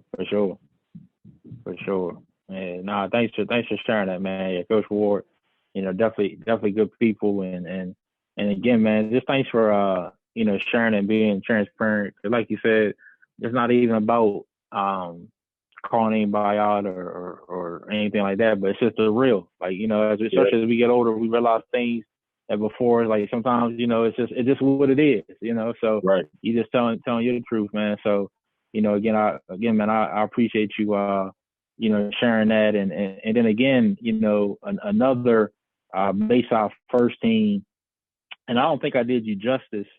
Your junior year, give me your stats. I know I mentioned all Bayside, but I do want to give the statistics. 186 carries on 1,178 yards. This is your junior year. 13 rushing touchdowns, and like I said, you didn't even get to 16 total touchdowns, 13 rushing, 3 receiving. Mm-hmm. And like I said, you didn't even get to you missed a game there. Senior year, same thing. Like you said, rough year. Well, I wouldn't even say rough. You went 6-4, but you didn't make the playoffs. But still, big time games there. Despite missing 2 games, you were still second in the mid-short and rushing, 103 carries. As we see, not as many carries than the 2 years prior, but ran for 1,000 yards again, 1,018 to be exact, 7 touchdowns, and rushed for over 100 yards 5 times, including the 226 against Bennett. So and 8 games, man. It's like, 4 years, saying your name all 4 years in Bayside first team, offensive player of the year as a sophomore, best record in school history, at the time, your junior year, 9-1. There's some great things, man. Talk to me a little bit about, your plans after school. I was reading about where they were saying you were going to be attending Dell State, but you weren't going to play that year as far as football, and I didn't know if that was because of the knee or just because of any other reason. But just talk to me about your plans, after high school as far as sports or anything goes. Well, so my plan, to go a little further back, going into my senior year, I went to a couple camps. I went to Penn State camp. I went to Temple camp. I went to Maryland camp. So, I'm around all these, great D1 coaches, and, not to toot my own horn, man, but I made a name for myself at them camps. So, I was already getting, letters from other schools before then, but I actually got my first letter my freshman year from the University of North Carolina after my freshman year. Sorry. That was the first letter I got. So, that letter right there kind of opened my eyes a little bit of like what could come, what could happen. Yeah. But, man, my plans really were, my grades could have been better than what they were, I'm not sure how it is now. And then I wasn't even, if young athletes, if y'all don't know this, I believe to be eligible to be recruited, you have to be in the clearinghouse, something that they call the clearinghouse. So that's, I guess, putting all your information, the right stuff in there for you to be eligible to be recruited by schools, which at the time, I don't think none of us were even in the clearinghouse. So, that was one thing that played a part. I think I graduated high school like a 2.3 GPA. So for some of them bigger schools that was looking at me, they wanted me to have a higher, grade point average. But and I'm gonna say some stuff, then I'm gonna get back to it. But it was a couple schools that was still willing to take me with, the grade point average that I had and give me, partial scholarship or even full scholarship. But some stuff we didn't find out until me and my mom had already sat down and wanted to meet with the staff at Dell State and all that, and chose to go that route. But, the plan was, go to Dell State, rehab again, because I had my second surgery my senior year where I missed one game for that against Cambridge. But, so they were worried about the stability of my knee, and they wanted me to, so I went to Dell State that year actually in the summertime and took 2 classes. So just to, get ahead of the ball game a little bit. Right. And, the crazy part is, man, my grade point average there was better than any grade point average I had in high school. But, you're around people that look like you. You're around people that, people looking like you, pushing you to do better. You know what I'm saying? It's a whole nother atmosphere, man. Instead of, I was in class, I was the type of person, if I don't understand something, I'm going to raise my hand and ask questions. So it was times you might have a teacher that would get mad because you're asking too many questions. I got to Dell State, it wasn't none of that. Like, They want all of y'all to do better. It wasn't it just was a better atmosphere, man. And it's something that I'm big on, man. And something that I studied over the years about how, the education system is geared for, young Black males to fail, especially from K through 12 grades. And, being older and understanding things now, I look back at my time in school and I'm like, man, I went through some of that stuff that, you hear about. You hear about the teachers, giving kids a hard time because they might be a good athlete and blah, blah, blah. So I, contrary to the belief, I didn't get no assistance for being a good athlete. It wasn't we're going to pass him along because he's good at this. Right. It was actually the complete opposite. Things was harder.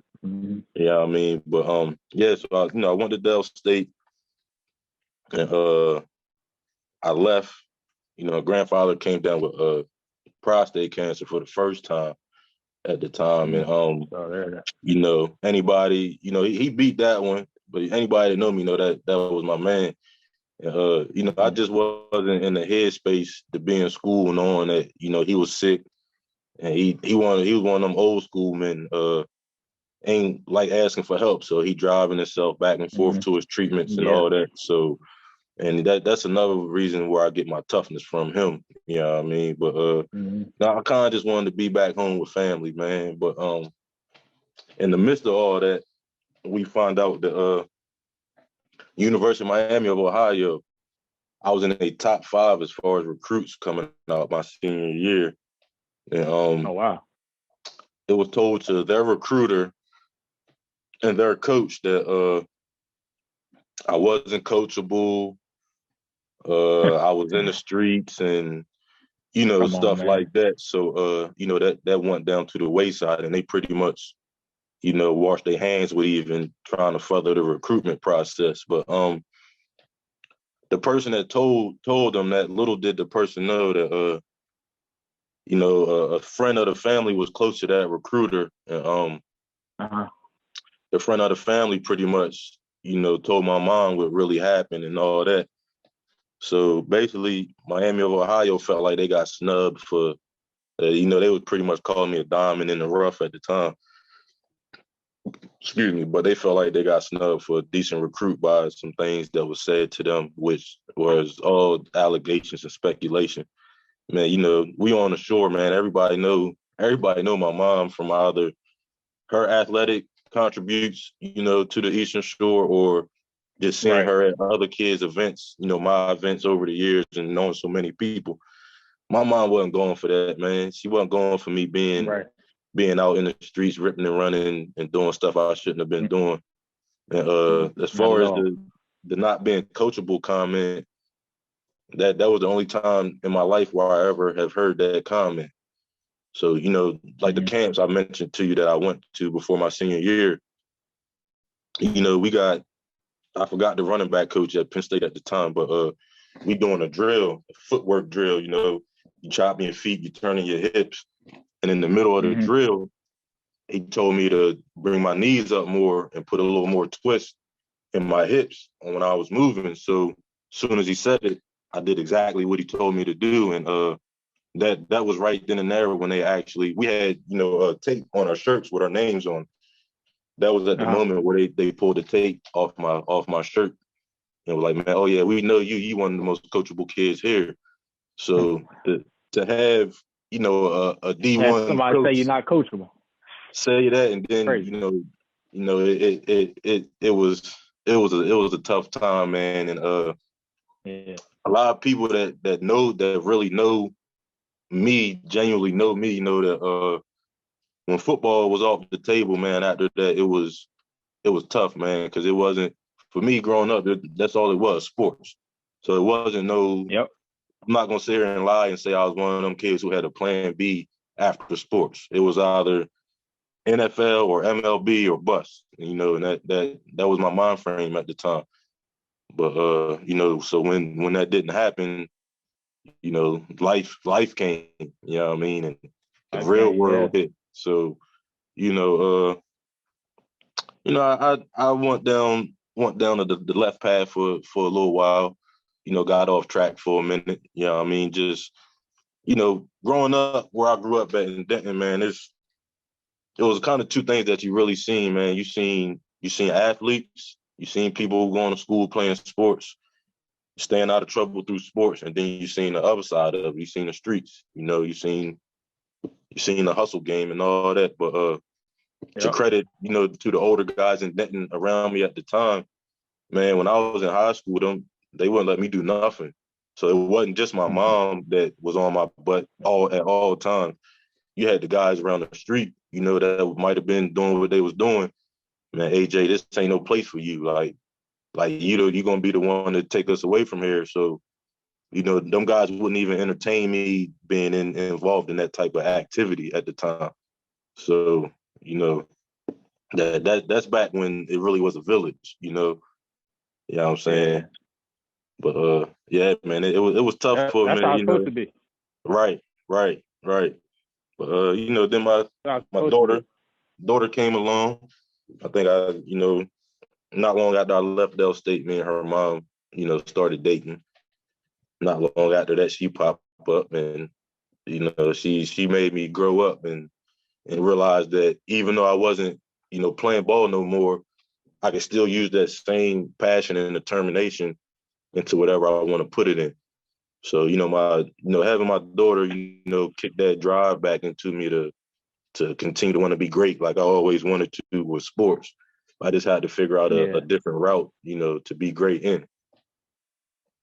Man, that's dope. Even the way you said it like that, as far as like you said, something you created, right?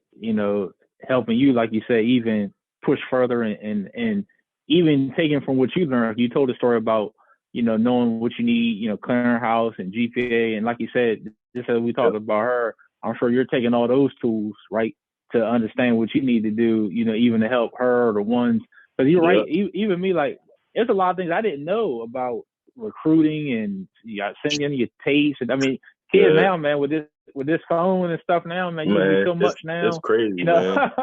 It's crazy. Yeah, I know. Back in the day, my senior year, my mom had bought, back then we were still doing the DVDs. So my mom bought a stack of the blank DVDs. So the plan was to put every single game I had in my high school career on each one, and then make an overall big highlight tape. So right. When I give the DVDs to who I gave them to, by the time I get them back, it's the same two games on every single copy.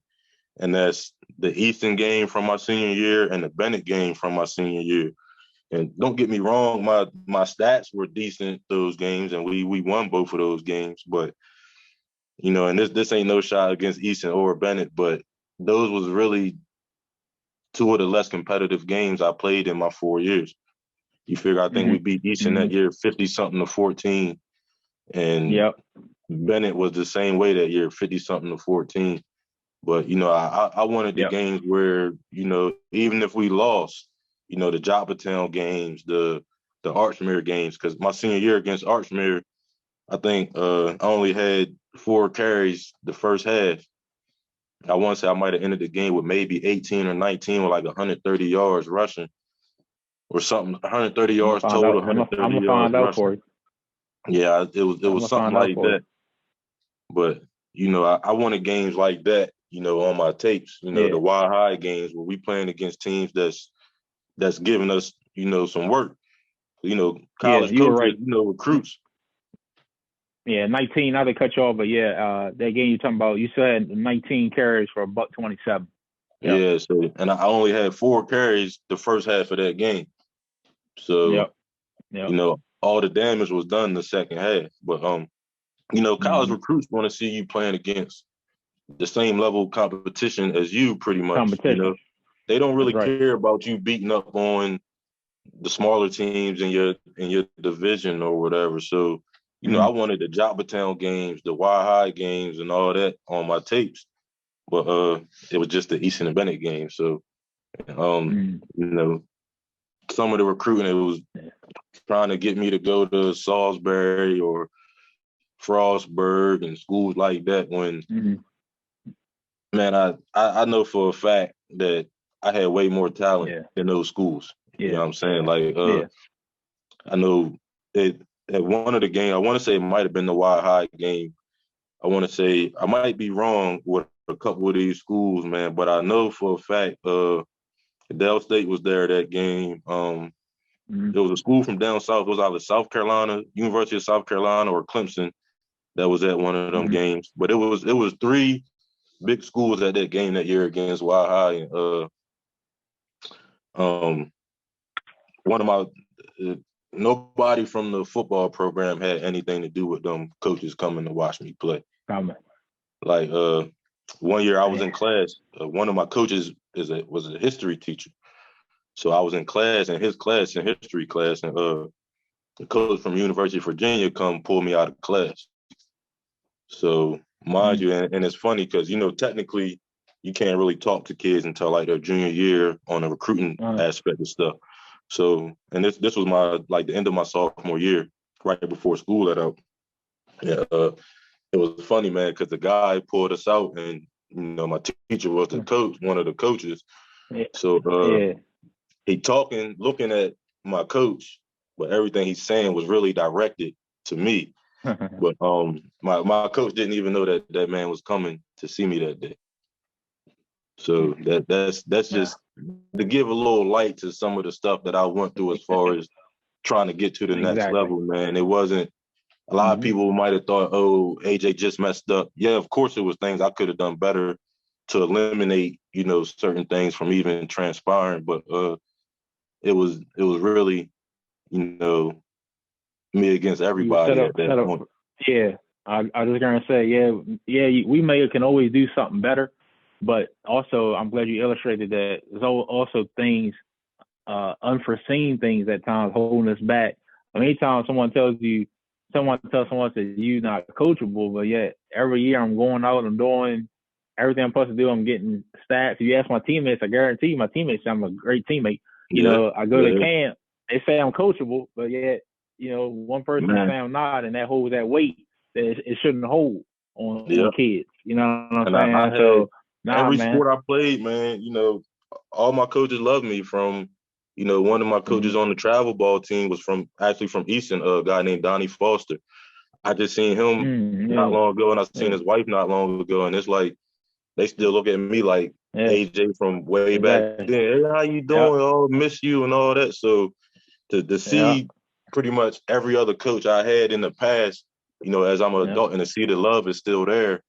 And matter of fact, me and my daughter went out to eat in Applebee's earlier this year, and Coach Ward was in there. And, it was a great feeling just to have him, telling my daughter the type of player I was, because, even though, my friends, my peers, they tell her sometimes, but, sometimes kids might not, really believe everything. Yeah, so, exactly. And I lost. It's different when you got the coach. Yeah. So, and I lost pretty much all my trophies, man. They got lost in storage some years ago. So that was like 100-some trophies I had. So I don't really have the trophies to show her like what I did. The only thing I have now is my national championship ring from travel ball, and I got my Pop Warner jersey that they retired for me when I was in Pop Warner. So those are the only things that she can actually put her eye on. So to have one of my coaches tell her that, that meant a lot to me, man. Man, as it should, man. You can show them articles too, man. You can still get them articles. Show us on them articles too. Oh yeah, man. Look, that's one thing my mom did. My mom would go every Sunday after football games. Every Sunday, man, my mom, she'd going to the store or sending me to the store to get the paper. And that was one way of how I kept track of my stats. Because if I'm not mistaken, I don't know if I'm the overall rushing leader at North High, or if I might be number 2, but man, I'm at the top. It's over, career yardage. Yeah, I think little bro Bailey, little David, I think he holds the single season career yardage rushing title, if I'm not mistaken. Okay. And I think I'm still at the top for the career yardage. But I will say that Bailey, man, if David Bailey got the ball 25 plus times a game when he was in high school, he would have made my stats look look small, man. That's my little bro, man. We got a good connection. Me and his family, we all tight. His dad, I call his dad my uncle. But seeing the success that some of the kids after me has had, and, you know, and to be connected to them and just hear some of the things that they tell me, you know, about, you know, what made them go so hard. Not even just him, but other kids that came through the program, man, a bunch of them. Because, you know, it was a couple summers that I would take a couple of the kids out. We go to the park. We do a little drills and all that, you know, when I had free time and when they had free time. So, man, I always try my best just to, you know, a lot of them boys looked up to me when I was, you know, coming through school and even right out of school. So I just tried my best to give back. And I knew that a lot of them wanted to be better than me in a sense, you know, put up better numbers. And I encouraged all of them to do that. Like, be way better than I was. You know what I mean?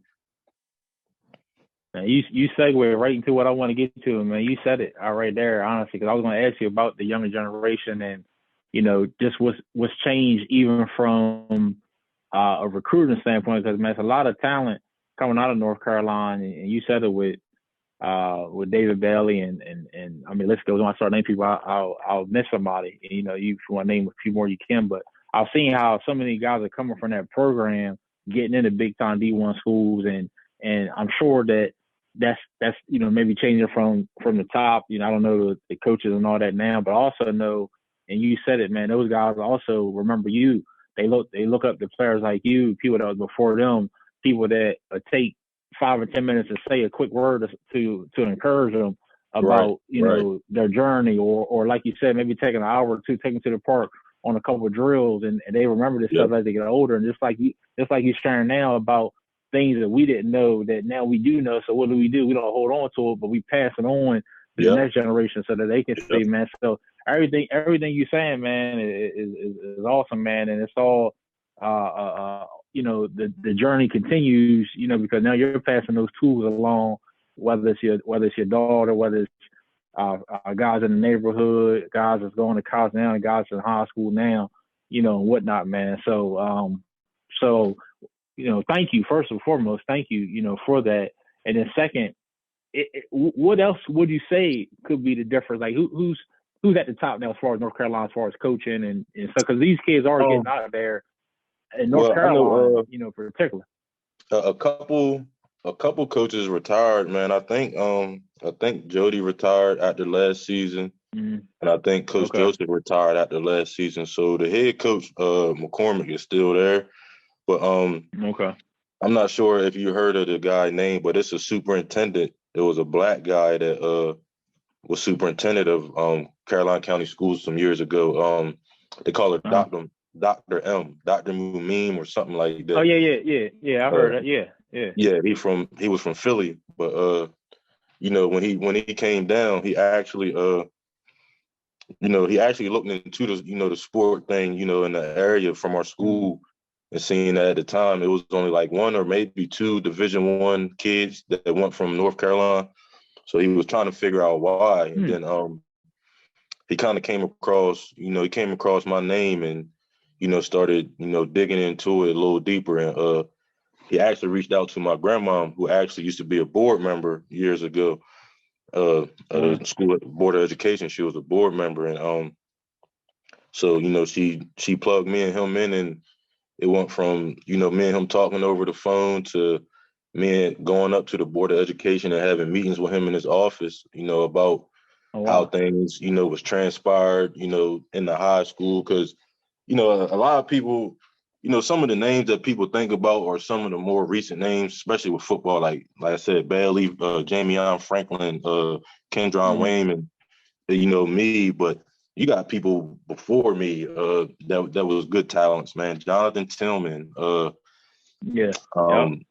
Big Claudel Henry, you know, it was a lot of talent that was there before me that had that potential to take it to that next level, man. But there was just a lot of things at the top that wasn't being done, you know, especially for, you know, what you call minority run sports.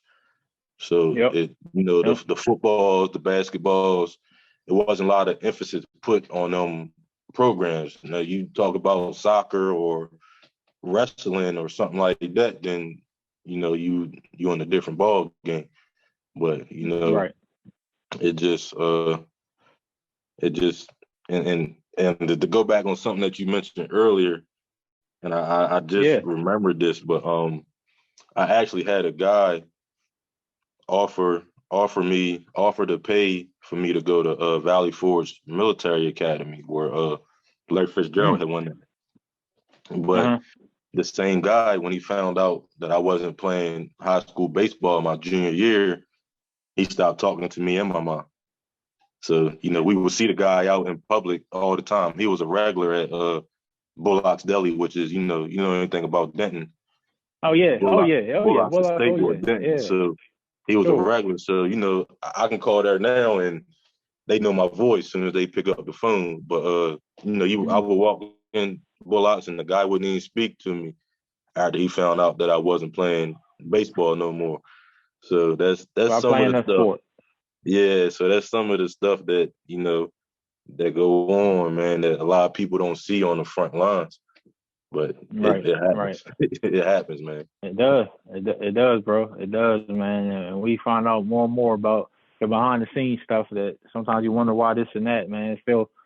It's just crazy, man. So like you said, man, whatever we can do to help these kids in the process, man, got to keep doing it, because there's always somebody else behind the scenes that is pulling string and stuff sometimes too, man. So man, I did not know that. For anybody that's listening again, Rose First Team Podcast here with AJ Moore. I ain't gonna keep you too long, man. This has been a great episode. But even what you just shared about going to the Board of Education and talking to the guy, and I'd ask you about what's changed. That's not a question I gave you, right? We didn't know anything about that, So for me to ask that and for you to say that's what happened, I had no idea. So that's just man, that's just a guy putting everything in perspective. one thing about me, man. People that's close to me know I'm the laid back guy. I like to be in the shadows. Outside of sports, when I was playing sports, I never really liked the limelight. So when I was meeting with him, I wasn't broadcasting it. You know what I mean? It really wasn't too many people's business. In my opinion. Yeah, that's man. He started changing stuff. He changed it to pretty much where as soon as you get into high school, you're automatically enrolled into that clearinghouse. So the process for you to be eligible to be recruited starts as soon as you get to high school. But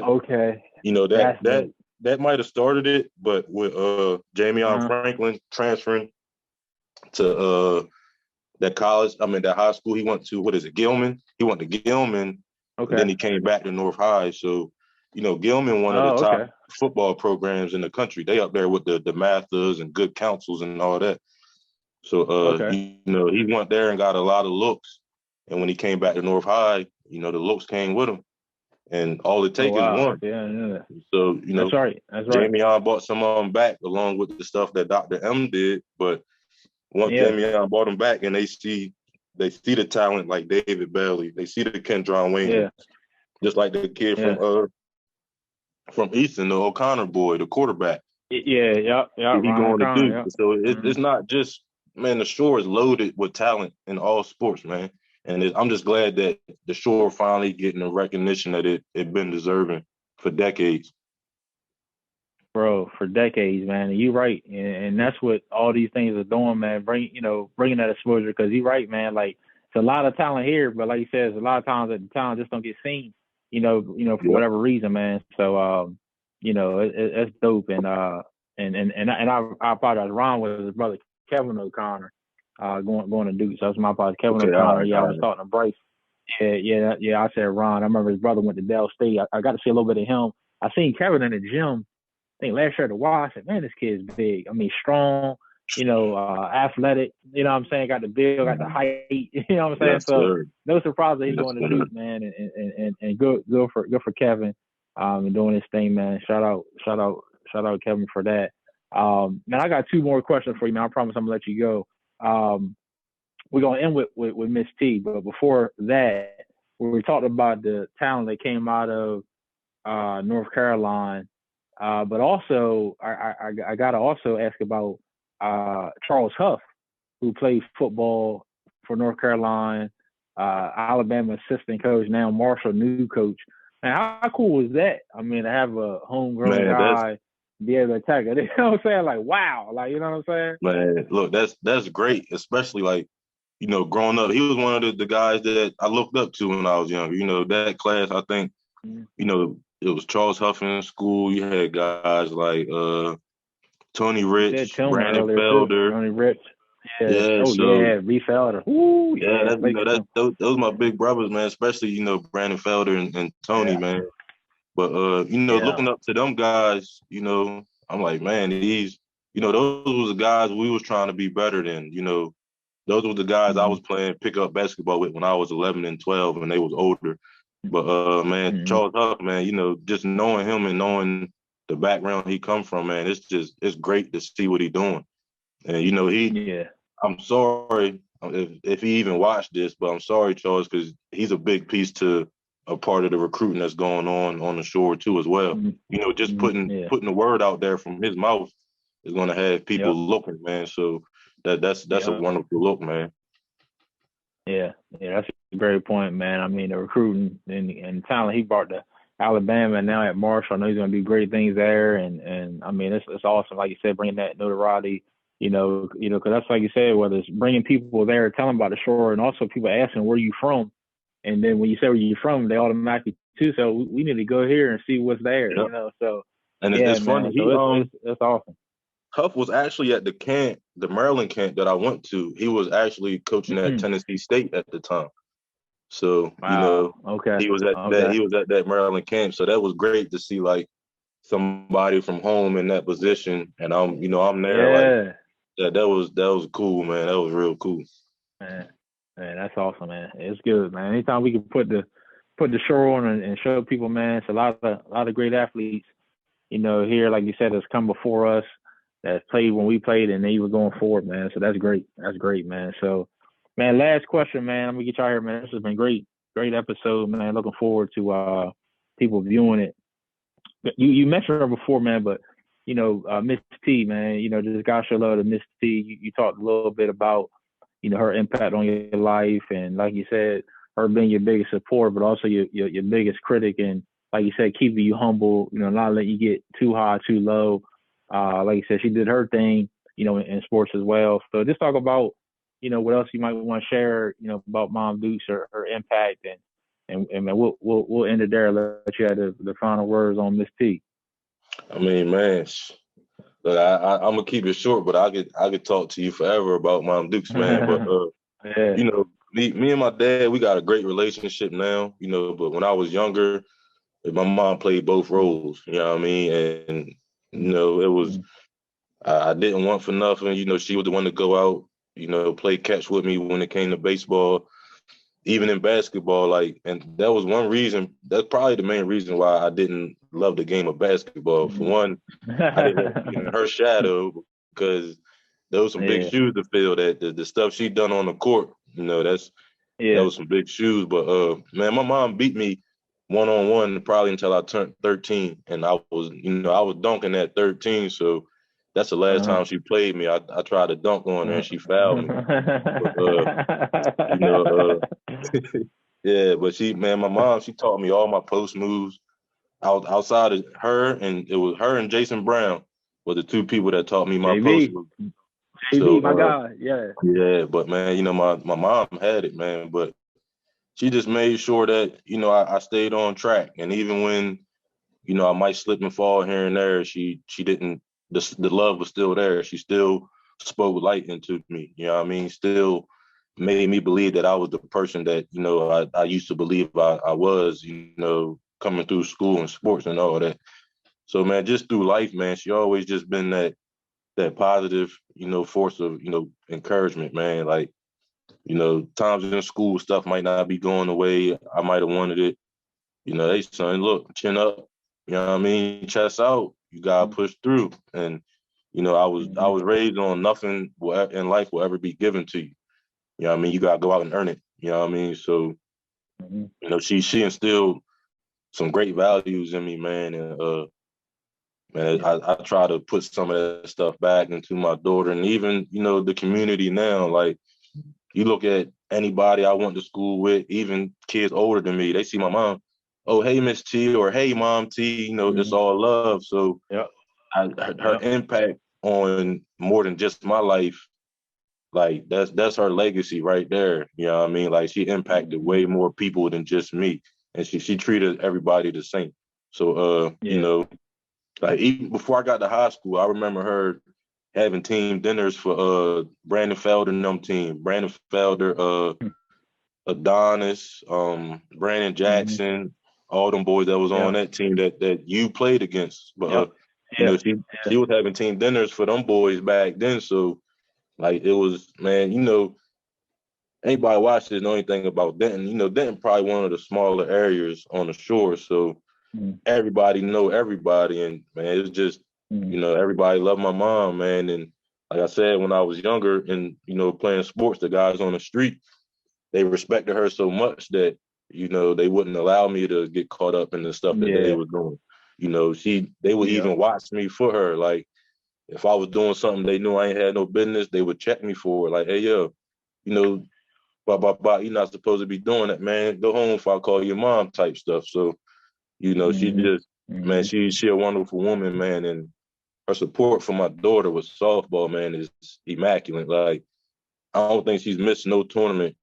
And my daughter been playing for, you know, travel ball for 3 years now. And, you know, every tournament she right there with me. You know what I mean? So her overall support. And she was the same with me my whole career in all sports. I want to say my mom probably missed one football game my entire life and probably missed one baseball tournament my entire life due to work and stuff like that. But, man, her support, man, is unmatched. So, you know, I love it, man. Man, I can't even come behind that, man, because you really sealed it, man. I just say I remember saying before I knew who Miss T was, and even knowing that she was your mom, I remember, like you said, playing Brandon Felder and them and all those guys growing up, Adonis Anderson and Sean Brown, Jamie Elliott, and I remember seeing her always at the games. She was always there. Then growing up a little bit and, you know, knowing what her name was, seeing her name on the banner, you know, 1,000 points for what she did, and then I knew my dad knew her. My dad said, yeah, she was tough. And then researching and seeing a few stats that came up. And then, like I said, then obviously impact she had on you and the chip you got on your shoulder. I know she played the same chip and the toughness. And you know what I'm saying? So, man, like you said it right there, man. But the one of the also the great things is that respect you get from the community when you know, and that's what it should be about, community, man. Like you outside, you might be doing something. Even just because they know who your people is, nah, you gotta go. I'm gonna call your mom, or I'm gonna call your dad. You gotta go in. I'm gonna look out for you, man. You know that's what it's all about, man. That's what we grew up on, man. So, man, you said it. You said it right there, bro. I think her name's still in the record books for basketball, high school, man. I don't know if it's for rebounds or for points or something, but the last time when Lord Coach Perry and you know, David Bailey and all them guys, Joey Adams, you know, lost over there. I got one of the little programs, and her name is still in that book to this day. So that's, you know, crazy. Just to see stuff crazy, like man. That, like, you know, when I was younger, I would hear and see her name on the board at the school, but I'm like, you're a tall woman, so it probably was easy for you, but you know, and you know, actually playing against her, and then you know, just hearing all the stuff that people would say, and you know, when I went to Dell State, it was, you know, guys that still work there that was there when she went there. So, you know, to hear the stuff that she was doing on the court at Dell State, I'm like, man, and, you know, it's like my mom had looks from D1 schools, not just with basketball, but from volleyball too. Volleyball, yeah. She just chose to stay close to home. She was one of them people scared to go far away from home. You know what I mean? But, you know, just, you know what I mean? That's just her legacy, man. I gotta add to it, man. I gotta add to it. That's all. You definitely have, and you definitely continue to do it, man. And like you said, man, that's one of the reasons I wanted to. I started this a few years ago, man. Just so many people. I guess as I get older, I realized I did it before we did it. Now, you know, like you said as a kid, you be hearing about people like, I did this. I think you're like, man, look, you ain't do nothing, man. Or you, or all right, you know, you did it. You know what I'm saying? Or as you get older, then you realize, like, actually, you know what? 30-something actually is actually young. So let me go and look up what they did when they was a teenager. Then you start thinking back about other people that was older than you. All right, let me go see what, you know. So like you said, man, just being able to remind people, man, that people did this before us, and just like you said, continue to give back and pay it forward. like you said, you doing with your daughter and the guys there in North Carolina, and that's what it's all about, man. That's what it's all about, man. So, man, when this it's has all been said and done, man, awesome. I want to be. Hopefully, one day I can be a head coach out there at North Carolina, man. That's always been one of my goals and one of my dreams, man, is to come back and coach my school. You know what I mean? So it's going to happen one of these days. It's definitely going to happen. It's gonna happen, bro. I'm gonna believe that with you because I'm real key into speaking things into existence and manifesting things. So, like you said, I know you just didn't say that to say you said it because you know it's gonna happen. So we're gonna believe that that's definitely gonna happen, and we can laugh about it when it does and get together and be like, yeah, you said it was gonna happen. Like, you know what I'm saying? So, man, and this has been a great episode, man. Look, I got more out of you than I thought of. Well, you say you're not a big talker, man. We cut it up real good, man. You know what I'm saying? Man, look, when the vibe there, man, I get to talk a little bit when the vibe there, man. Yes, sir. That's love, man. That's love, man. I really appreciate you, AJ, again, man, coming on the podcast, man, and sharing your story. Dope episode, man. A lot of gems you share, a lot of history you share, man. Anything else you want to say, man, before we get up off here? Nah, man, I appreciate you having me, man. And you know, it's just keep it pushing, man. Just, you know, everything I learned over the years, I'm just trying to put in my daughter or whoever kid that, you know, I can reach, even if it's just by words. But I just want to see all of us do good things, man. I want to see all our kids grow up and do good things, man. You know, you know, some stuff that I spoke on before, you know, going down different roads in life. Like, I done learned a lot, man. And, you know, it's about time for some of us older cats to really step up and take more of a direct role in our communities, man, and stop some of this stuff that's going on, you know, because it's, you know, too many kids being affected by stuff they shouldn't be affected by, man. And, you know, I know a lot of dads, there's a lot of great dads out here, a lot of great moms. And, man, if we all, you know, stick to that path and, man, do what we need to do for these kids, the sky's the limit for our children, man. Right. That's right. It takes. I can't come behind that. I'm just gonna say it takes a village. Like AJ said, it takes a village, man. So let's do what we gotta do. And it's not just about my county and that's your county. It's all the Eastern Shore. It's all love. We all going through the same thing, man. We all going through the same thing, man.